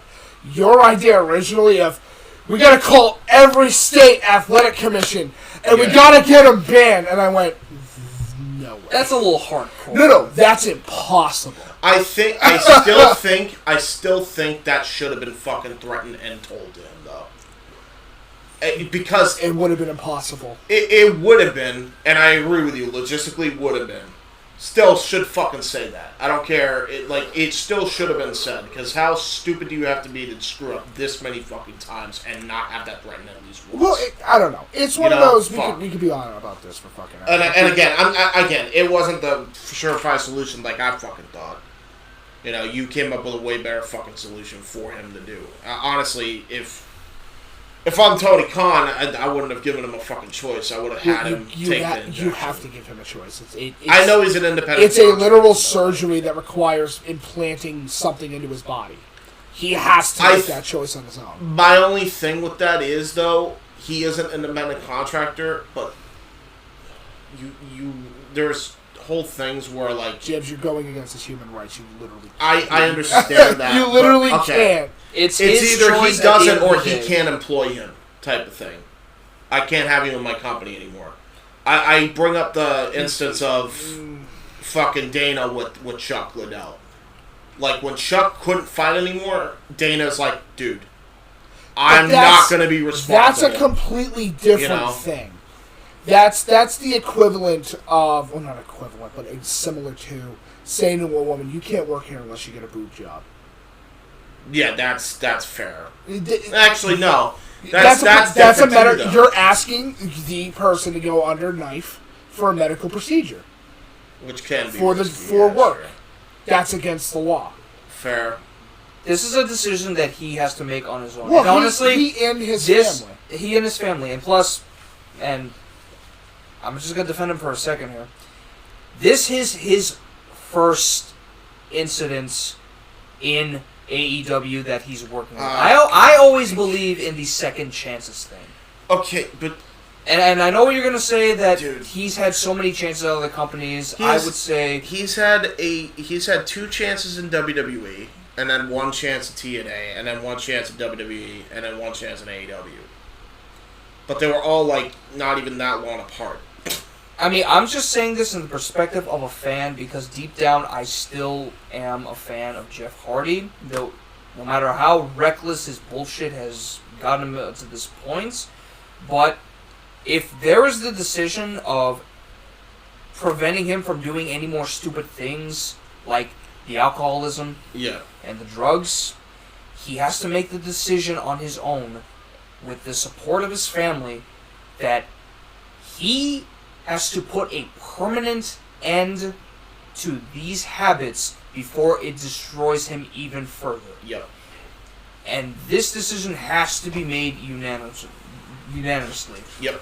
If he can't go through with his decision, then he needs to retire. Yep. I agree. This is his only chance to redeem himself, to preserve his legacy as a wrestler. Well, that's what I mean. Because I wouldn't, if I'm Tony, if I'm in Tony's shoes, I wouldn't force him. I do exactly what you said. It's just a simple yes or no. I cannot force you to do this.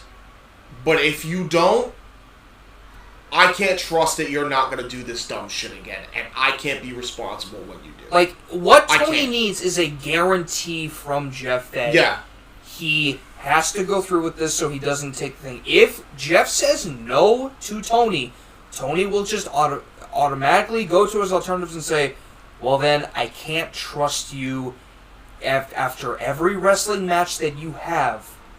I can't trust you backstage because you're either going to go look into a bag, pull out your pills, or sneak a couple nips, and then just say you're fine afterwards. Yep. And I know there's the whole thing with the piss test and all the evaluations with the doctors. You can fake that. That shit could be faked. You can easily fake that. It's not hard. It's the nature that you need to go through with this program in order to live out the last moments of your career strong so you will never be humiliated again. And of course, yes, what Mike says, you're going to be an addict till the day you die, or you could at least change something in your life so that when you go out the way you want to go out, you won't be remembered that way. Exactly. He's going to be remembered that way anyway, though. He will be remembered that way anyway. You have to talk about it when it's his career. Like, in his career, yes, he has to talk about it, but it doesn't want to. It can't be the last thing in his mind before he finally retires from wrestling completely. I think Nikos' point is it shouldn't be the last fucking image that you see of Jeff Hardy. His last image, for everything that he has done, good or bad, should be, being honored without being shit on and being hurt. Yeah, hurting others type of thing. Like, I can't make any guarantees if you say no. But if you say yes and we do this, I can at least guarantee that I will do everything in my power to ensure you get your flowers while we can still give them to you. Exactly, and AEW is going to be very good with that one. Oh, absolutely. They've been very good with everybody else. Yeah. Mostly everybody else. AEW doesn't have a problem when it comes to handling this stuff when it comes to their athletes' shit. Yeah. Moxley is a perfect example. Their personal everyday shit. It's like, Mox, you can't show up for the show this week. That's fine. We'll have you come on next week. It's not that big of a deal. Yep. It's finding the space and time. The thing with Jeff right now is he is in the last years of his career. Yep. It's time to be done. And you fucking have fallen off a ladder onto again. an announcer table. You've fucking taken a spear from hanging off of a belt into the floor. Taking a You've full-on fallen spear off of a from cage Bobby Lashley into on the stairs stairs. and almost died. Taking a spear from Bobby Lashley onto steel steps. You did a spot where you did a swanton bomb onto Randy Orton off the Titantron. You did a leg drop onto Edge in the Money in the Bank at WrestleMania 23. And AEW recently was doing fucking balcony dive swantons. Mm-hmm. Like, at this point... Now, I'm not saying that AEW should, listen to what we say and prescribe these medications. Again, we're not doctors, but... This is mainly our opinion on what we think the gentleman should do next. That's the important thing. It's our opinion. It's our opinion. It is in no way based on any sort I'm of sure education that we might have. AEW has their own plan and methods on what they would do with the situation, but if Jeff does not follow this religiously and strictly to their programs, he could might relapse, go through this again, and that is a decision where Jeff Hardy has to be banned, blackballed from wrestling. Because at the very least, the promotions need to fucking have a happen, serious conversation. While the independent scene exists, he will always find work and will find a way to make money. I think it's not necessarily... I'm not talking about the independents per se, but right. Fucking people will go and fucking bar people for a lot less egregious shit. Oh, absolutely. Right? And they can never get work again. Ever. And they're fucking working B-level indies for the rest of their fucking life. When in reality, if he fucks up again, that should be Jeff. Oh, agreed. And if he does fuck up, and if he does go back to his demons, he will. The chances are probably he will not wake up the next morning. Ugh.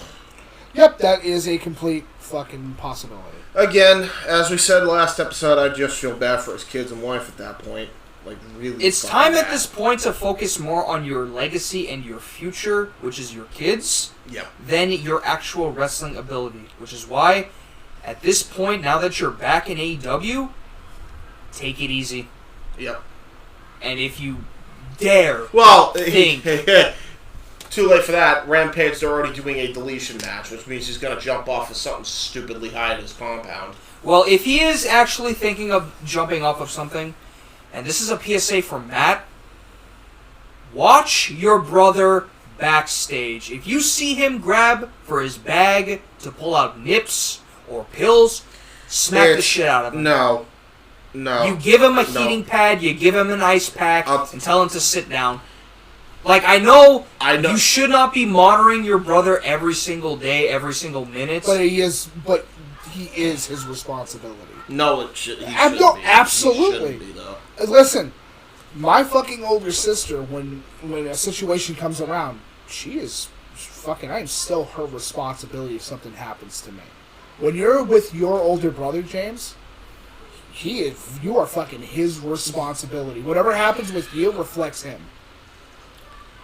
I think that can be a crock of shit. Siblings can be role models for their siblings, and that cycle will never break until death. It depends though. Now I know I know where you're coming off of here. Because he's done it every time. Otherwise, he would have gotten it by now. And I know that he's done it many times over. And I know that in some families they consider that a toxic trait, and they completely remove that from the family. And honestly, James, this is the kind of situation where the exceptions, few and far between though they are, they don't break the rule; they prove the rule. Right. Jeff needs help. That's all we're trying to say. And this is a way to do it. There are 3 specific implants that you can put into him that will fucking solve this issue immediately and will stop this in its entirety.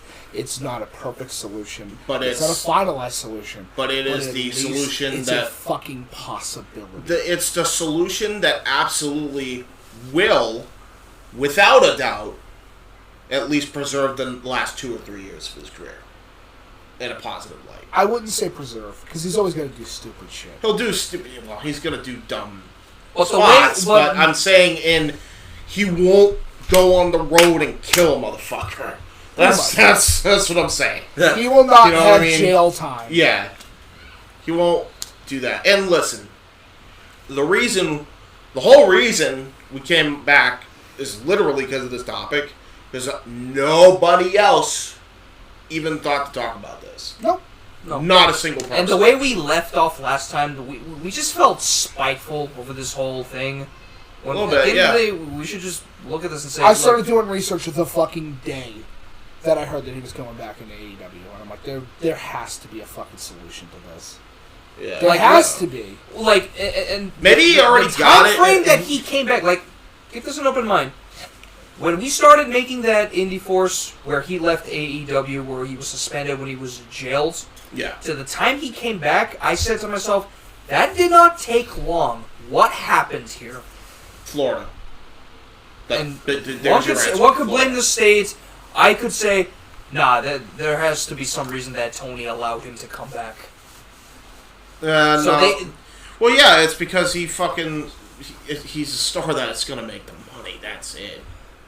But they have other stars in that company that can make them regardless. Don't matter. Yeah, but merchandising. Merchandise is going to always Jeff's sell. If you have the Hardy Boys, sells. You're gonna fucking sell that merch. Those stupid fucking arm socks things always sell. Used to sell a shitload back in the Ruthless Aggression era. And they still sell pretty damn well today. They don't just sell. There were tutorials and videos on YouTube on how to make them homemade. Yep. True. That's how popular. Grab a sock and cut some holes in it. Yeah. So yeah. I think that's pretty much it. I don't think we have much else to So say. Yeah, we went way over time on this one. Yeah. Well, not really. To have 15 minutes. Now we're on the fucking plugs, but yeah. You saw everything that we had to plug in our last ad. Bunch of retros coming to the channel on Owen's side. Don DeMarco show hopefully to come back. I don't know when, but eventually. Shit's on its way. You know, coming back in the FTW. I think watch parties are in the running for AEW TV specials. I'll keep you all posted on that if you guys want to keep up to date. Go on my Twitter. I'll actually update people. Turn your post notification bell on and follow me at JHebertside95. On the channel, you can check out the recent edition of Talk Wrestling with Jeff Meacham and all the other podcasts that we've done, all the live streams that we've done. Check out all the other Indy Forces that we've done on either this channel or graciously by Casa D18 Studios on that channel, where the next retro content, if you want to watch that back, is the AEW video game Indy Force Extra 2 podcast, That's going to be the next on the docket. So if you guys want to check that out, go right ahead. That's going to be premiering this Thursday on Throwback Thursdays on the Casa. So check that out. And yeah. And if I may, go for it. This is more of a suggestion while we're still on the air. For my money, yeah, this should probably be the last Indy Force that we do on this particular channel, because at least if I remember what we've talked about in the past couple of weeks, we have a new channel on the way. Yeah, no, we have the channel. You're talking about putting it on the main hub? Yes. Yes. The only problem is we've made it a staple on this channel. Like, trying to get people to switch over to that channel is going to be... Alright, so everyone that's listening to this, watching this, whatever, it's going to be on the other channel next time that we do it. Are we really going to do it? Yeah, fuck it. Why not? Get some of the viewer base over. Besides, you promote us like a motherfucker. Yeah, I could probably just put it on both channels. Yeah. In case for the yeah. All right. So yeah. Yeah. We'll stream on the hub, and then we'll throw the VOD up here. Yeah, sounds about right. And we're gonna go off the air because we got two little bitches fighting for no apparent goddamn reason. Leave her alone, you little shit. They're an old married couple. You're fighting a losing battle. So anyway, yeah. But until next time, we will see you for the next episode, and we love it. One plan comes together.